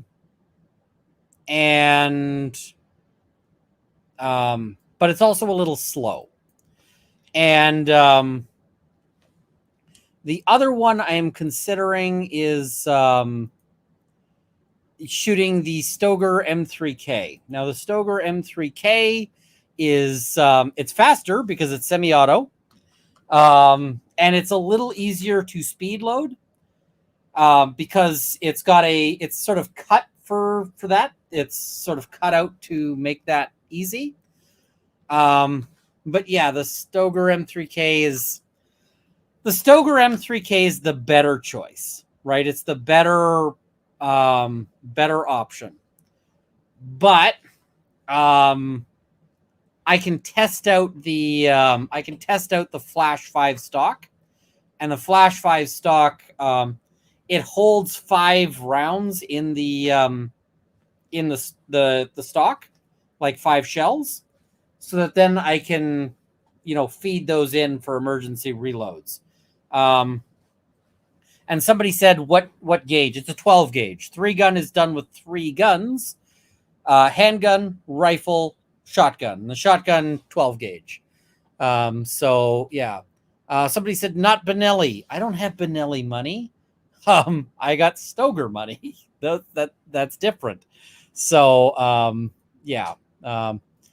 All right, Kate, maybe request from the sleepy chat. Can we do a muted white for court documents? Love law streams before bed, but the fluorescent white hurts my brain. I will try to figure that out. Charlie Raven, 2 years. Thank you so much. Uncivil Law says, here is all the money. It's $2. Good luck on your purchase. Thank you so much. Kate Maybe, thanks for always being so accommodating for us. So surprised it looks like most people are watching on devices and not TV. I need Runkle on the big screen. Lol, thanks for streaming tonight. I appreciate you guys. And I think a lot of people just look at this stream and go, I don't need that face big screen. No way. No. So, yeah. And Matilda says, good morning from the Netherlands. Good morning. I hope you don't get annoyed about my use of the Dutch as an example. Lori Lenny, did you get your hunting tags yet? If so, for what? I'd have to check. I did get like my draws.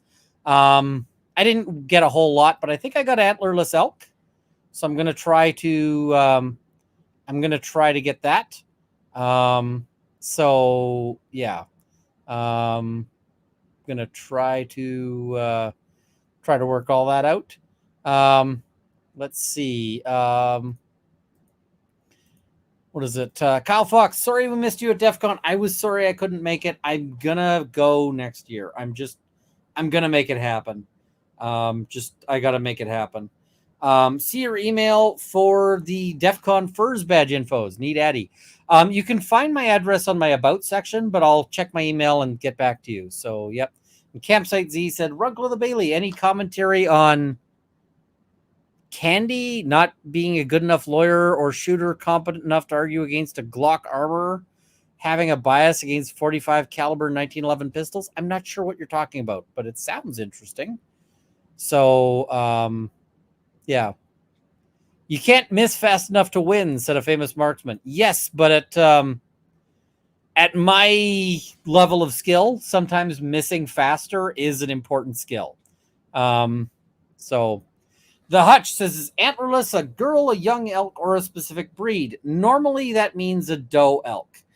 It is possible for an elk to be antlerless with little tiny antlers if they're sufficiently small. It can be antlerless. But the other thing is that because there's no way to actually see an elk through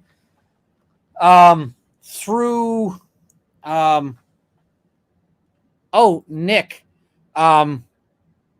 I haven't been following Nick's case. Sorry. I see somebody saying tennis racket. Okay. I just haven't been following Nick's case. It didn't seem interesting to me, but if that changes, if I hear something interesting about it, I'll check in, but I haven't been following it. If there's something interesting gun-wise, let me know. I might cover that. But yeah, the reason why they say antlerless is because every once in a while, you might get an elk that is a male elk that just has no antlers. It happens. And so you've got a bull elk, but it's got no antlers. And so you're sitting there looking at it through the binoculars and you see no antlers. You think it's a cow elk because you probably can't see the twig and berries through the binoculars. So the reason why they say antlerless elk is that if you shoot that elk, that's legal. By contrast, if you get a female elk that has like a cow elk with antlers for some reason, that's an antlered elk. So that's it. That's it. Speaking of moose, super excited for my son-in-law who just drew the super moose tag. You guys have super moose? He can hunt any moose anywhere in state while it's in season. That is awesome. So yeah. That is cool. All right. I see people saying, yes. All right. And I'm looking at land in the area of where I was. Oh, these are old pictures. They're trying to sell a property for $500,000 that is not as depicted in these pictures. These pictures are real freaking old because, it's been time for sale, 236 days. So it's almost been it's been like 2/3 of a year, and I can tell you this property does not look as good now as in these pictures. It is basically a ruin now. So you know. All right. Zargon says, "Is it the section you showed me?" That is one of the ones I'm looking at. So, yep. All right. Let's just see here. All right. I think that's all of the super chats. I think that's everything I insisted I would cover on. I'll talk about some other things and on future things. We will see. So, I will see all you guys soon. I may do a Saturday night stream. I might do like a Saturday night leatherworking stream or something like that. And we'll go for that. I've got a couple of videos. I'm going to release a video tomorrow because it was supposed to be released last week and it wasn't because I don't know why. So yeah, I'm going to release that tomorrow. And then I got another video that I'll probably release the day after that. So, yeah, we will, there'll be some videos on demand. I'm not sure when I'll next be streaming, but, yeah. All right, let me find the outro and I will see you guys soon. Good night, everyone.